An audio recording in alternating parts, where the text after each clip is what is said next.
প্রথমবার ভূত এফএমে ঘটনা পাঠালাম। লেখার মধ্যে কোনো ভুল ত্রুটি হলে ক্ষমা সুন্দর দৃষ্টিতে দেখবেন। আমি আমার ঘটনা শুরু করছি। পেশায় আমি একজন সার্ভেয়ার। বাংলাদেশের একটা ইন্স্যুরেন্স কোম্পানি, বিভিন্ন ইন্স্যুরেন্স কোম্পানি আমাদের নিয়োগ দিয়ে থাকে অ্যাক্সিডেন্ট হওয়া গাড়ি ইন্সপেকশন করার জন্য। ঘটনাটি আমার সাথেই ঘটে। সময়টা 2018 সালের নভেম্বর মাসের শেষ দিকে হবে। একদিন রাতে আমি ঘুমিয়ে আছি। রাত আনুমানিক 3টা থেকে 4টা হবে। হঠাৎ আমার চোখ খুলতেই দেখলাম একটা কাঠের পুতুল, কাঠের, আমার ডান দিকে খাটের নিচ থেকে উপরের দিকে ভেসে ভেসে উঠছে আর বিকটভাবে হাসছে। পুতুলটা অদ্ভুত রকমের ছিল দেখতে। কপালে একটি লাল টিপ, গালে সুন্দর গোলাপি মেকআপ করা, আর ঠোঁটটা অবিকল জীবন্ত বাচ্চাদের মতো। হাসিটা একটা ছোট্ট বাচ্চার মতো মনে হচ্ছিল। মুহূর্তের মধ্যে আমার মনে হচ্ছে দম বন্ধ হয়ে আসছে। আমি হাসিটা সহ্য করতে পারছিলাম না। হাত দিয়ে সরানোর চেষ্টা করলাম, কিন্তু মনে হচ্ছে কেউ আমার হাতটা ধরে আছে। আমি অনেক চিৎকার করলাম, অথচ পাশে ঘুমিয়ে আমার ছোট ভাই। কোনো আওয়াজ পেল না সে। এর মধ্যেই ফজরের আজানের আওয়াজ পেলাম। সাথে সাথে দেখলাম সবকিছু স্বাভাবিক। আমার সারা শরীর ঘামে ভিজে আছে। আমি ভাবলাম হয়তো স্বপ্ন দেখছি বা মনের ভুল। সবকিছু স্বাভাবিকভাবে নিলাম। ঘটনাটি এখানে শেষ হলে পারত, কিন্তু হলো না। পরদিন অফিসের জন্য বের হলাম। এর মধ্যে বস আমাকে ফোনে জানালেন নওগাঁ জেলায় একটি গাড়ি অ্যাক্সিডেন্ট হয়েছে। আমাকে ইমার্জেন্সিতে ভাবে। প্রিয় লিসেনার, চলে আসলাম আবারও বাছাই করা কিছু ভয়ানক ঘটনা নিয়ে। এই ভিডিওর মধ্যে শুধুমাত্র বাছাই করা ভয়ানক ঘটনা শুনতে পারবে। প্রত্যেকটা ঘটনাই ভূত থেকে নেওয়া বাছাই করা ভয়ানক ঘটনা। প্রতিনিয়ত আপনারা এই চ্যানেলের মধ্যে রাত 10টা বাজে নতুন নতুন ভয়ানক ঘটনা শুনতে পাবেন। তাই বলবো, এখনো যারা এই চ্যানেলটি সাবস্ক্রাইব করেননি তারা অবশ্যই এই চ্যানেলটি সাবস্ক্রাইব করে নেবেন। আপনারা চাইলে এই চ্যানেলে ঘুরে আসতে পারেন। এই চ্যানেলে অসংখ্য এপিসোড পাবলিশ করা আছে শুধুমাত্র বাছাই করা ভয়ানক ঘটনা। তাহলে চলুন এই ভিডিওর মধ্যে একটি লাইক দিয়ে প্রত্যেকটা ঘটনা শেষ পর্যন্ত শুনে আসি। আমাকে সেখানে যেতে হবে। বলে রাখা ভালো, সাধারণত ঢাকার বাইরের কাজগুলো আমাদেরকে আজকে নিয়োগ দেওয়া হলে রাতে চলে যাই, পরদিন সকালে কাজ শেষ করে যাতে ওই দিনই ফিরে আসতে পারি। অনেক সময় সন্ধ্যা বা রাত 10টা 11টা বেজে যায়। বসের কথা মতো আমি নওগাঁর উদ্দেশ্যে রওনা দিই। নওগাঁ পৌঁছাতে প্রায় সন্ধ্যা হয়ে যায় আমার।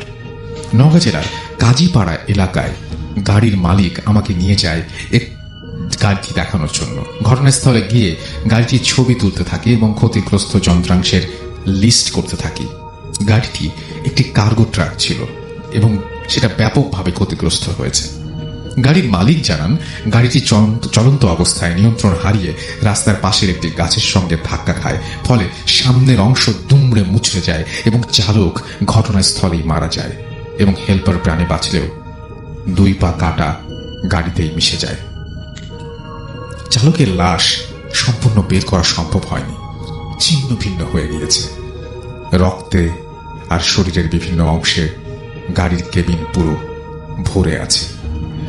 আমি আমার 4-5 বছরের চাকরি জীবনে এমন অ্যাক্সিডেন্ট দেখি নাই। আমি সাথে সাথে বমি করে দিয়েছি। গাড়ির মালিককে বললাম, আপনি গাড়ি তুলেন না কেন? উনি বললেন, ইন্স্যুরেন্স কোম্পানি বলেছে আমি না আসা পর্যন্ত যেন গাড়িতে হাত না দেওয়া হয়। এমন সময় আমি গাড়িতে যা দেখলাম তা আমাকে এতটাই অবাক করলো যে যার জন্য আমি মোটেই প্রস্তুত ছিলাম না। গাড়ির সামনের হ্যাঙ্গারে ঝুলানো একটি কাঠের পুতুল, যা আমার রাতে ঘরে দেখতে পাওয়া সেই পুতুলটির মতো। আমি পুতুলটা হাতে নিয়ে দেখছি, অবিকল আমি রাতে যে পুতুলটা দেখেছি সেটা। আমি ভাবতে লাগলাম, এটা কি করে সম্ভব? যাই হোক, কাজ শেষ করে আমি বাস স্ট্যান্ডে পৌঁছে যাই। সন্ধ্যে 7টার বাসে উঠি। ঢাকায় ফেরার পথে আমার মাথায় শুধু একটা কথাই ঘুরপাক খাচ্ছে, এটা কি করে সম্ভব? রাতে যা দেখেছি তা হয়তো হ্যালুসিনেশন হতে পারে, কিন্তু একটু আগে যা দেখলাম তাকে কি বলবো। বাসায় ফোন করে জানলাম আমি ঢাকা ফিরেছি, অনেক রাত হবে। আমি ঢাকা ফিরতে আমার রাত হবে। ঢাকা ফিরতে ফিরতে প্রায় রাত 2:30। আমি এয়ারপোর্টে নামলাম, সেখানে কিছু সিএনজি দাঁড়িয়েছিল। আশ্চর্যের বিষয়, বাস থেকে নেমে কাছে যেতেই প্রায় সবগুলো সিএনজি চলে এলো। তেমন গাড়ি নেই, মাঝে মাঝে দু একটি গাড়ি, রাস্তা একদম পুরোপুরি ফাঁকা। আমি একা দাঁড়িয়ে আছি, এমন সময় একটি সিএনজি এসে থামলো আমার সামনে। জিজ্ঞাসা করলো, ভাই বনশ্রী মেরাদিয়া বাজারের একটু সামনে আমার বাসা, যাবেন? উনি বলল, হ্যাঁ যাব। টাকার কথা জিজ্ঞেস করলাম না, কারণ আমার কোনো উপায় নেই, যেতেই হবে। অন্ধকারের মধ্যে চালকের চেহারাটা ঠিকভাবে দেখতে পেলাম না। যাই হোক, আমাকে তুলে সে গাড়ি স্টার্ট দিল। একটু পর জিজ্ঞাসা করলো, ভাই এত রাতে কোথা থেকে আসলেন? আমি উত্তর দিলাম, নওগাঁ গিয়েছিলাম অফিসের কাজে, ফিরতে রাত হয়ে গেল। উনি আমাকে বললেন, গাড়ি অ্যাক্সিডেন্ট করেছে, ওইটা দেখতে। আমি খুব ভয় পেলাম। বললাম, আপনি কিভাবে জানেন? এমনি কাল রাত থেকে যা ঘটছে আমার সাথে। উনি বলল, ওনার বাড়ি নওগাঁ, তিনি ফোনে সংবাদ পান। আমি নিজেকে স্বাভাবিক করার চেষ্টা করলাম। কথাবার্তার এক পর্যায়ে তিনি জানান তার একটা 4 বছরের মেয়ে আছে, অনেকদিন যাবত বায়না ধরেছে তাকে একটা পুতুল কিনে দিতে হবে। এর মধ্যে মেরাদিয়া বাজার পার হলাম, আর একটু পরে আমার বাসা। কথা বলার এক পর্যায়ে খেয়াল করলাম তার সামনে একটা ব্যাগ, এবং সেই ব্যাগ থেকে একটা পুতুল বের করে আমাকে সে দেখাচ্ছে এবং বলছে, ভাই দেখেন তো পুতুলটা কেমন, আমার মেয়ের জন্য কিনেছি। আমি দেখলাম এটা সেই পুতুল, আর তার চেহারাটা থেতলে আছে, রক্তে চেহারা, কিছুই বোঝা যাচ্ছে না। আমি আর নিজেকে ঠিক রাখতে পারলাম না। যখন চোখ খুলল, দেখলাম আমি আমার রুমে শুয়ে আছি, পাশে আমার মা। জানতে চাইলাম কি হয়েছে আমার। বলল, ফজরের নামাজের সময় পাশে বাসার এক চাচা আমাকে বাসার সামনে এক দোকানে টেবিলে অজ্ঞান অবস্থায় পান। ওই ঘটনার পর আমি বেশ কিছুদিন অসুস্থ ছিলাম। পরবর্তীতে আস্তে আস্তে স্বাভাবিক অবস্থায় ফিরে আসি। আমি অবাক হয়ে ভাবতে থাকি, আমার সাথে এগুলো কেন ঘটলো। একদিন আমি ওই গাড়ির মালিকের সাথে কথাগুলো শেয়ার করি, ভাই আমার সাথে এমন ঘটনা ঘটছে। তিনি জানান তার গাড়িতে নিহত হওয়া চালক অন্য জেলা হতে ট্রাক চালিয়ে অনেকদিন পর নিজ বাড়িতে ফিরছিলেন, আর পুতুলটি তার মেয়ের জন্য তিনি নিয়ে এসেছিলেন, কিন্তু তার দেয়া হয়নি। আমার সাথে কেন এমন ঘটনা ঘটল আমি আজও এর ব্যাখ্যা খুঁজে পাইনি। ভালো থাকবেন, আমার জন্য দোয়া করবেন। আমার কাছে আরো কিছু ঘটনা আছে, সময় পেলে পাঠাবো। ধন্যবাদ। করছি যে এই ঘটনাটি আপনাদের ভালো লাগবে। আপনার নামটা প্লিজ একটু বলবেন, কোথা থেকে এসেছেন, তারপর আপনার ঘটনায় যাবো। Thank you so much Rasel ভাইয়া। আসসালামু আলাইকুম লিসেনার্স, আমি নিশাত আফরোজ, এসেছি বাসাবো থেকে। জি, আমি আজকে যে ঘটনাটি শেয়ার করব সেটা হচ্ছে আমার পরিবারের সাথে ঘটে যাওয়া। এটা 2005 এর ঘটনা, অ্যান্ড পিরোজপুর জেলার, বরিশালের ভেতরে পিরোজপুর জেলার। তো আমার ঘটনাটি ঘটেছে বেসিক্যালি আমার মেজো ভাইয়ের সঙ্গে। আমার মেজো ভাই একদিন সন্ধ্যার সময় গিয়েছিল গরু আনার জন্য, মাঠে গরু আনার জন্য গিয়েছিল। তো গরু আনতে আনতে সন্ধ্যা হয়ে গেছে, অনেক বেশি সন্ধ্যা হয়ে গেছে, যেটাকে বলে মাগরিবের আজানের একটু আগে যে মুহূর্তটা, এক্স্যাক্টলি ওই মুহূর্তটাতে। তো আমার ভাই যখন যায়, যাওয়ার পরে গরুর হঠাৎ করে কেন যেন এদিকে ওদিকে দৌড়াদৌড়ি করছে, ছোটাছুটি করছে। তো ও ধরার চেষ্টা করে, ওর এজও তখন খুব একটা বেশি ছিল না। তো ও ধরার চেষ্টা করে, যখন ধরতে পারছে না, এরকম একটা সময় গরু একদম মানে সজোরে দৌড় দেয়। দৌড় দিয়ে আমাদের বাড়ির পাশেই একটা বাগান আছে, বাগানের নামটা হচ্ছে সবেদের বাগান। ওটা খুব নাম করা একটা বাগান। ওখানে প্রচন্ড সমস্যা আছে, মানে ওখান থেকে ওই বাড়িতে যে ফ্যামিলিগুলো থাকে তাদের ভেতরে মানে পুরুষ মানুষ বলতে কেউই বেঁচে নেই, মানে কোনো না কোনো ইনসিডেন্টে তাদের ভেতর থেকে মারা যাবেই, পুরুষ মানুষজন থাকেই না। তো ওই যে বাগানটা, ওই বাগানটার ভেতরে হঠাৎ করে গরুটা দৌড় দিয়ে চলে যায়। চলে যাওয়ার পরে আমার ভাই পেছন পেছন যায়, যে গরু ধরতে পারে না। তারপরে হঠাৎ করে দেখতে পায় যে কোনো একটা গাছের কাছে গরুটা দাঁড়িয়ে গেছে হঠাৎ করে। তো ও গরু ধরতে যাবে যখন, তখন ওর কেন যেন মনে হলো যে আশেপাশে হয়তো বা কিছু আছে, ও অনুভব করছে সেটা। তো ও হঠাৎ করে যখন সামনে তাকায়, দেখে যে বিশাল হোয়াইট কালারের একটা মানে কাপড় পরা কিছু একটা দাঁড়িয়ে আছে। তো ও মাথা উপরের দিকে দিয়ে তাকানোর চেষ্টা করে, তাকিয়ে ও দেখে যে মাথা ছাড়া অনেক লম্বা কিছু একটা ওর সামনে দাঁড়ানো। তো ওটা দেখে সাথে সাথে মা বলে শুধু একটা চিৎকার দেয়, চিৎকার দিয়ে ও বেহুশ হয়ে যায়। তো আমার আম্মু ওই চিৎকার শুনতে পায়, শুনতে পাওয়ার পরে আমার আম্মু দৌড় দেয়, সাথে সাথে আমরা যদিও শুনতে পাইনি ওর চিৎকারটা আম্মু শুনেছে, আচ্ছা। আমরা আম্মুর পেছনে পেছনে দৌড় দিই। আম্মু যখন যায়, যেতে যেতে আম্মু বলে আমার ছেলে আর নাই, বিকজ আমরা সবাই জানি ওই বাগানটা সম্পর্কে এবং পুরো এলাকার মানুষই জানে যে ওটা খুব খারাপ একটা জায়গা। তো আমরা পিছনে পিছনে যেয়ে যখন দেখি যে ভাই ওখানে বেহুশ হয়ে আছে, তো আমরা একটু পানির জন্য অনেক চিল্লাচিল্লি করেছি, কেউ একটু পানি দেন, আমার ভাই মরে গেল, মানে খুব বাজে অবস্থা হয়েছিল, ওর মুখ থেকে ফেনা ফেনা বের হয়ে যাচ্ছিল, এরকম একটা অবস্থা। তো আমরা কোনো ভাবেই পানি ম্যানেজ করতে পারিনি। তারপরে আমার বোনটা কোথা থেকে যেন একটু পানি নিয়ে আসে, পাশে আবার একটু খাল ছিল, ওখান থেকে পানি নিয়ে আসার পরে ওর মুখে ছেটানোর পরে ও সেন্স আসে, আমরা ওকে বাড়িতে নিয়ে আসি। ঘটনা এখানেই শেষ হয়ে যায় না, তার পরের দিন হচ্ছে পহেলা বৈশাখ থাকে। তো পহেলা বৈশাখ সবকিছুই ঠিকঠাক চলছিল, সকাল থেকে বাড়িতে মোটামুটি প্রিপারেশনও ছিল খুব ভালো। তো আমার ভাই, আমি তখন ছোট, তো আমাকে ঘাড়ে করে নিয়ে, ওখানে রাস্তা আবার খুব খারাপ ছিল, মাটির রাস্তা ছিল, আমার ভাই আমাকে ঘাড়ে করে নিয়ে পাশের গ্রামে আর কি মেলা বসে, ওখানেও আমাকে নিয়ে যাচ্ছে। তো নিয়ে যাওয়ার পরে আমরা গেলাম, যে মেলা থেকে ফিরতে ফিরতেও আমাদের একটু সন্ধ্যার মতো হয়ে গেছে। আচ্ছা। তো আমি সাথে আছি, এই জন্য আমার আম্মু আসলে অতটা টেনশন করছিল না, যে গতকাল তো একা একা ছিল, এই জন্য হয়তো বা সমস্যা হয়েছে, আজকে আর সমস্যা হবে না। তো আমরা যখন আসার সময় অনেক কিছুই কিনি, সাথে আমরা একটা মুরগি নিয়ে আসছিলাম, তবে তখন তো আর ড্রেসিং করার ওয়ে ছিল না, আমরা হচ্ছে মুরগিটা ওভাবেই নিয়ে আসি, তাজা অবস্থায় নিয়ে আসছি। তো নিয়ে আসতে বাড়িতে পৌঁছানোর পরে, তখন হচ্ছে আমরা যখন বাড়িতে ঢোকার পরে মাগরিবের আজান দিয়েছে। তো আম্মু দেখতে পাচ্ছে যে পুরো মুরগিটা নীলাভ একটা আকার ধারণ করেছে, মানে নীল একটা অবস্থা হয়ে গেছে মুরগিটার। তো আম্মু দেখার পরে ওই ম্যাচের কাঠি দিয়ে কেমন যেন কি যেন করে, আমি জানি না, ওটার নাম আমি বলতে পারবো না। তো আম্মু ওটা একটু শেক দিয়ে তারপরে মুরগিটা জবাই করে রান্না বাড়া সবকিছুই চলছে। এর ভিতর আমরা সবাই মোটামুটি খাওয়া দাওয়া করে ঘুমানোর জন্য চলে গেছি। তো আমাদের বাড়িতে 6টা রুমের মাঝখানের যে রুমটা, ওই রুমটা হচ্ছে অনেক বড়। তো রুমের দুইটা কর্নারে 2টা খাট। তো এক খাটে আমার দুই ভাই এবং আমাদের একজন গেস্ট, এবং অন্য পাশের খাটে আমার 2টা বোন এবং আমার একটা মামি ঘুমিয়েছিল। তো ওই রুমের সাথে মানে পাশেই হচ্ছে গিয়ে বাইরে বের হবার জন্য আমাদের আরেকটা গেট, ওটা হচ্ছে গিয়ে মানে হিডেন গেট আর কি। আচ্ছা। সো ওই হিডেন গেটের ওখানে আমার আম্মু আবার একটু, ওনার বদ অভ্যাস আছে, রাতের বেলা উনি মুড়ি ভাজে। তো রাত 12টা 12:30টার দিকে উনি মুড়ি ভাজছে, পাশে পাশে মামিদেরকে নিয়ে, 2জন মামিকে নিয়ে মুড়ি ভাজছে, গেটের সব লক করা বাইরে থেকে। তো আম্মুকে আমার মামি একটু ওয়াশরুমে যাওয়ার জন্য উঠলো, ওঠার পরে মামি আম্মুকে যেয়ে বলতেছে যে তোমাদের ওই গেটের সামনে দেখলাম বিশাল একটা শিয়াল, তুমি এখন মুড়ি ভাজা বাদ দাও। গ্রামের বাড়িতে পহেলা বৈশাখের রাতকে মনে হয় সারানির রাত বা কিছু একটা বলে, I don't know actually. So আম্মুকে বললো যে তুমি এখন বাদ দাও, কারণ তোমাদের ফ্যামিলিতে এমনি সমস্যা। একটু ছোট্ট করে বলে রাখি, আমার বাবা আবার আগে একটু জিন টিন ছাড়াই, তো এরকম মানে একটু হুজুর টাইপের আমার বাবা, তো আমাদের ফ্যামিলিতে এরকম একটু সমস্যা আছে। তো আমার আম্মু এই কথা কানে নিল না নিয়ে উনি ভাসতেছে।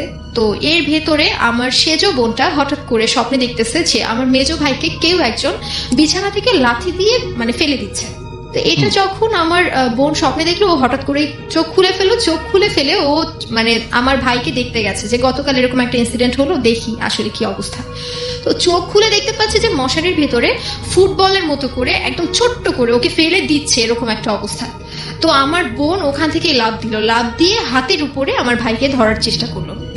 তো ওর হাতে যখন পড়লো, এসে পড়ার সাথে সাথে ওর পুরো শরীরটা ছেড়ে দিল, মানে কিছুক্ষণ আগে যে আকারটা ছিল ওই আকারটা পুরোটা ছেড়ে দিল। ছেড়ে দেওয়ার পরে মুখ থেকে গোগলা ছুটে, মানে মাথাটা পুরো বাঁকা হয়ে গেল, মুখ বাঁকা হয়ে গেল। এর ভিতরে মানে ঘরের ভিতরে কান্নাকাটি চিল্লাচিল্লি, আমরা সবাই ভেবেছিলাম অন্য কোনো সমস্যা।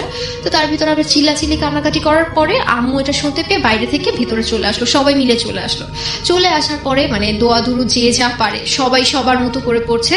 আমার বাবা আবার ওই দিন বাসায় ছিল না, আমার বাবা যশোরে চাকরি করতেন, তো আব্বু ওখানেই ছিল। এই জন্য মানে আম্মু যেটা পারতো বা আমরা যারা যেটা পারি আমরা সবটুকু বলার চেষ্টা করেছি, বাট তাতে খুব একটা যে লাভ হচ্ছিল সেরকম না। তো আম্মু বলছিল যে আমার ছেলে মনে হয় আজকে আর থাকবে না, তোরা কেউ একটু পানি নিয়ে আয়, আমি তোরে শেষ পানিটুকু খাওয়াই দিই।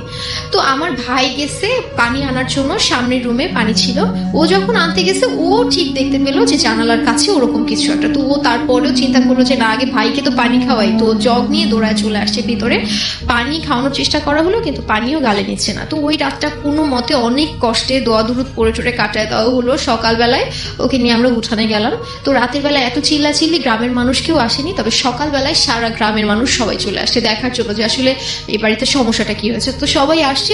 ওর অবস্থা রাতে মোটামুটি চেঞ্জ হলো, মানে আজানের একটু আগে কিছুটা চেঞ্জ হয়েছিল। সকালটা হওয়ার সাথে সাথে আবার সেই অবস্থা, মানে মুখ টুক বাঁকা টাকা হয়ে অবস্থা পুরোপুরি খারাপ। এর ভিতরে বাবাকে মানে রাতেই ফোন করা হয়েছিল, বাবা সকালবেলাই চলে আসে।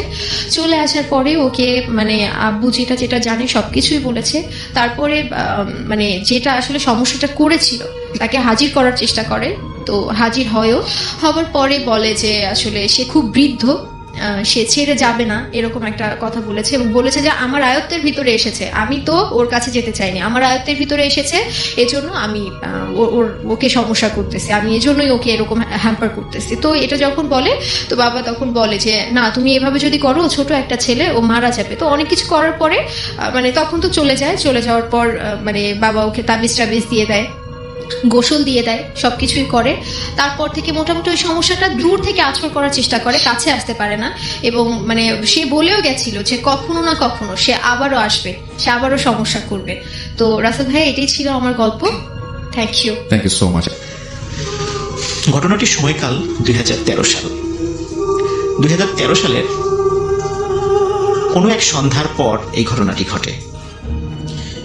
ঘটনাটি যার সাথে ঘটে তিনি একটি মসজিদের ইমামতি করতেন। তার বয়স ছিল 22 থেকে 23 বছর। ওই সময়টিতে মাগরিবের নামাজের পরে রিফাত নামে একটি ছেলেকে তিনি আরবি পড়াতেন। রিফাতের বাড়ি লাহোরিয়া যে বাজার, সে বাজার থেকে সামান্য একটু দূরে। উনি মাগরিবের নামাজ পড়িয়ে রিফাতের বাসায় যেতেন এবং রিফাতকে আরবি পড়িয়ে আবার এশার নামাজ পড়াতে আসতেন। মাগরিবের পর যখন রিফাতকে তিনি পড়াতে যান, পড়ানোর একটি পর্যায়ে রিফাত বলে যে আমি একটু ওয়াশরুমে যেতে চাই। তো ওদের ওয়াশরুমটা ছিল বাসার বাইরে, সাধারণত গ্রাম সাইডে যেরকম থাকে আর কি। তো রিফাত ওয়াশরুমের কথা বলে বাইরে গিয়ে হঠাৎ চিৎকার চেঁচামেচি শুরু করে। রিফাত তার মাকে ডাকছে। ওই সময় তার বাবা বাড়িতে ছিল না, তার দাদাও বাড়িতে ছিল না, তার মা ছিল আর ওই হুজুর ছিল, মানে যেই ভাইয়ের কথা বা যে ভাইয়ের স্টোরিটা আমি আজকে শেয়ার করছি। তখন তার মাকে ডাকাডাকি শুরু করে। তখন তার মা হুজুরকে বলে, চলেন তো দেখি ও ডাকাডাকি করছে কেন। তখন তারা টর্চ লাইট নিয়ে বাইরে বের হয়। রহস্য তখন থেকেই শুরু। রিফাত বলে যে দেখো দেখো, অদ্ভুত প্রকৃতির একটি সাপ। সত্যি আলো জ্বালিয়ে দেখা যায় অদ্ভুত প্রকৃতির একটি সাপ। এই সাপটি এর আগে কেউ কখনো দেখেনি এবং সাপটি অন্য রকমের একটি সুন্দর সাপ।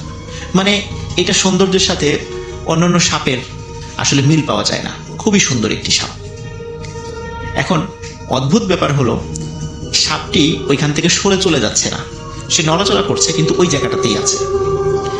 এখন রিফাতের যিনি আরবি হুজুর, উনি চিন্তা করছেন যে আসলে সাপটি মারবেন কি মারবেন না। উনি দ্বিধাদ্বন্দ্বে আছেন। এই দ্বিধাদ্বন্দ্বের একটি পর্যায়ে উনি সিদ্ধান্ত নেন যে না, সাপটিকে তিনি মেরে ফেলবেন। দ্রুত উনি একটি লাঠি নিয়ে এসে সাপটির গায়ে আঘাত করেন এবং অল্প সময়ের মধ্যেই সাপটি মারা যায়। সাপটি মারা যাওয়ার পরে তারা সবাই চিন্তা করে যে এই ধরনের সাপ এর আগে কখনো তারা দেখেনি। এই জন্য ওই ভাই উনি তার কাছে থাকা মোবাইলে কয়েকটি ফটো তুলে রাখেন ওই সাপের। প্রিয় লিসেনার্স, ঘটনাটি শুরু এখান থেকেই। যেদিন সাপটিকে মারা হয় ওই দিন ছিল বৃহস্পতিবার সন্ধ্যার পর। শুক্রবার ফজরের নামাজের পর ওই ভাইয়ের অভ্যাস ছিল একটু ঘুমানো। ফজরের নামাজের পর উনি একটু ঘুমিয়েছেন, হঠাৎ করে একটি আননোন নাম্বার থেকে ওনার ফোনে একটি কল আসে। কল রিসিভ করার পরে উনি শুনতে পান যে বাজারেরই একজন লোক তাকে বাজারে ডাকছে। কারণ হিসেবে বলেন যে একজন অপরিচিত ভদ্রলোক আসছে, বৃদ্ধ ভদ্রলোক, তিনি তার সাথে দেখা করতে চান। তো ওই ভাই উনি জামা কাপড় পরে রেডি হয়ে বাজারে আসেন, লাহোরিয়া বাজারে।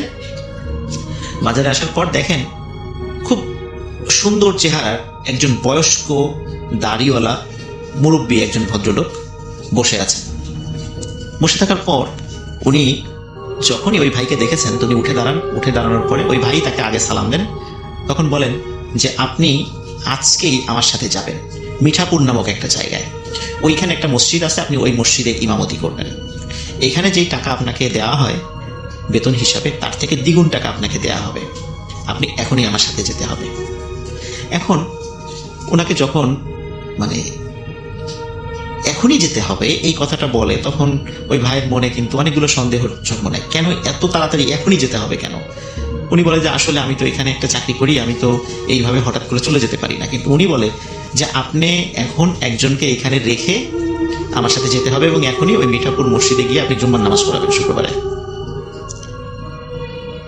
এই ঘটনার আকস্মিকতায় উনি হতভম্ব হয়ে যান যে এইভাবে তো কেউ সচরাচর বলে না। তখন ওই ভাই তার ছোট ভাইকে জুম্মার নামাজ পড়ানোর দায়িত্ব দিয়ে ওই মুরব্বীর সাথে মিঠাপুরের উদ্দেশ্যে রওনা দেন। স্বাভাবিকভাবেই যেই পরিবহন ব্যবস্থা ছিল সেই পরিবহনের মাধ্যমে মিঠাপুরে আসেন এবং মিঠাপুরে একটি মসজিদে উনি জুম্মার নামাজ পড়ান। জুম্মার নামাজ পড়ানোর পর আসরের নামাজ, মাগরিবের নামাজ, এশার নামাজ যখন হয়ে যায়, এশার নামাজের পর যখন ওনাকে যেখানে থাকতে দেওয়া হয়েছে সেখানে বিশ্রাম নিচ্ছিলেন, হঠাৎ করে একজন মানুষ এসে তার দরজায় নক করে।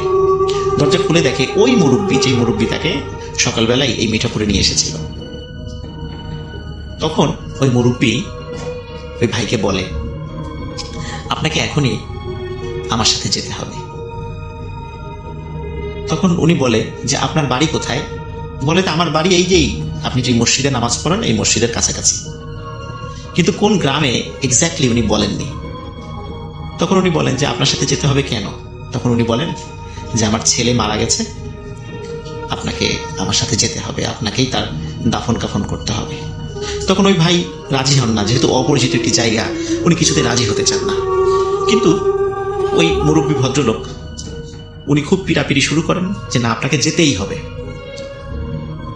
এক সময় ওই ভাই রাজি হন এবং ওই মুরব্বীর সাথে যাওয়া শুরু করেন। ওই মুরব্বীর সাথে আরো দুইজন লোক এসেছিল।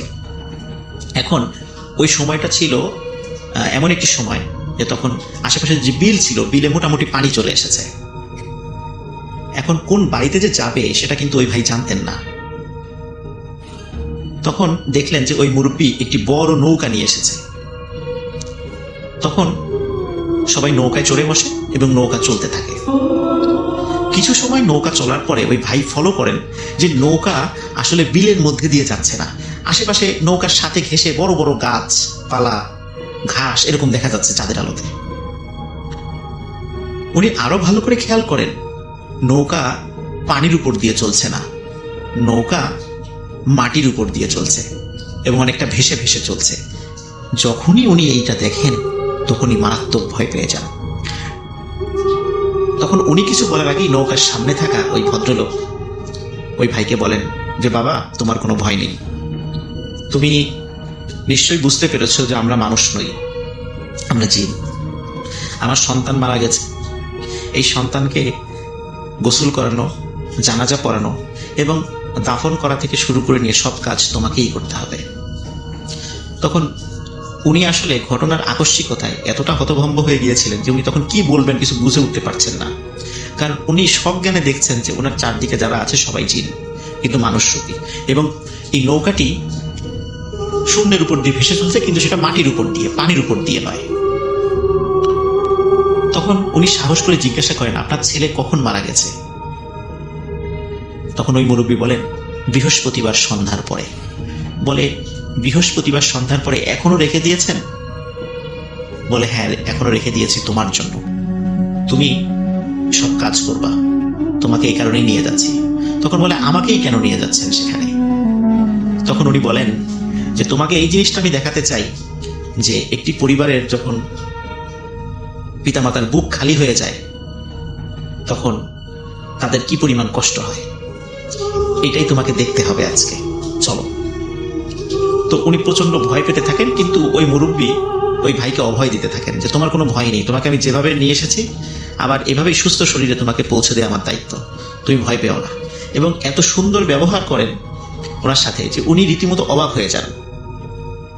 কিছু সময় পরে একটি বাড়ির সামনে নৌকাটি দাঁড়ায়। নৌকা থেকে তারা নামেন। নামার পরে দেখেন সাদা জুব্বা পরা, সফেদ দাড়ি অসংখ্য লোক সেখানে আছে, এবং বাড়ির ভেতর থেকে কান্নার আওয়াজ ভেসে আসছে। এবং ওই বাড়ির যেই ডিজাইন বা অন্য কিছু স্বাভাবিক বাড়ির থেকে সেটা ছিল আলাদা।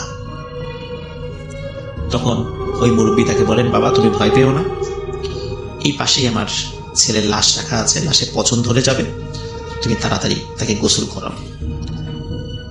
উনি ওই লাশের গোসল করাতে গিয়ে অজ্ঞান হয়ে যান, টোটালি সেন্সলেস হয়ে যান। আমরা সাধারণত প্যারানর্মাল যেই গল্পগুলো করে থাকি, লিসেনার আপনারা খেয়াল করবেন যে আমরা বলি যে এই ঘটনা দেখে সে অজ্ঞান হয়ে গেছে, চোখ খুলে দেখে সে তার বাড়িতে, তখন সবাইকে ঘটনা খুলে বলে। আসলে উনি অজ্ঞান হয়ে যাওয়ার পরে যখন জ্ঞান ফেরে তখনও দেখে ওনার চারিদিকে জিন।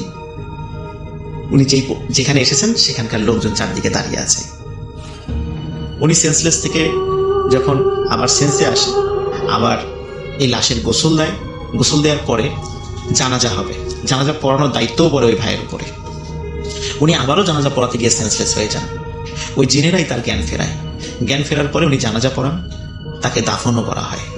উনি মোট 3 বার এই সেন্সলেস হয়ে গিয়েছিলেন।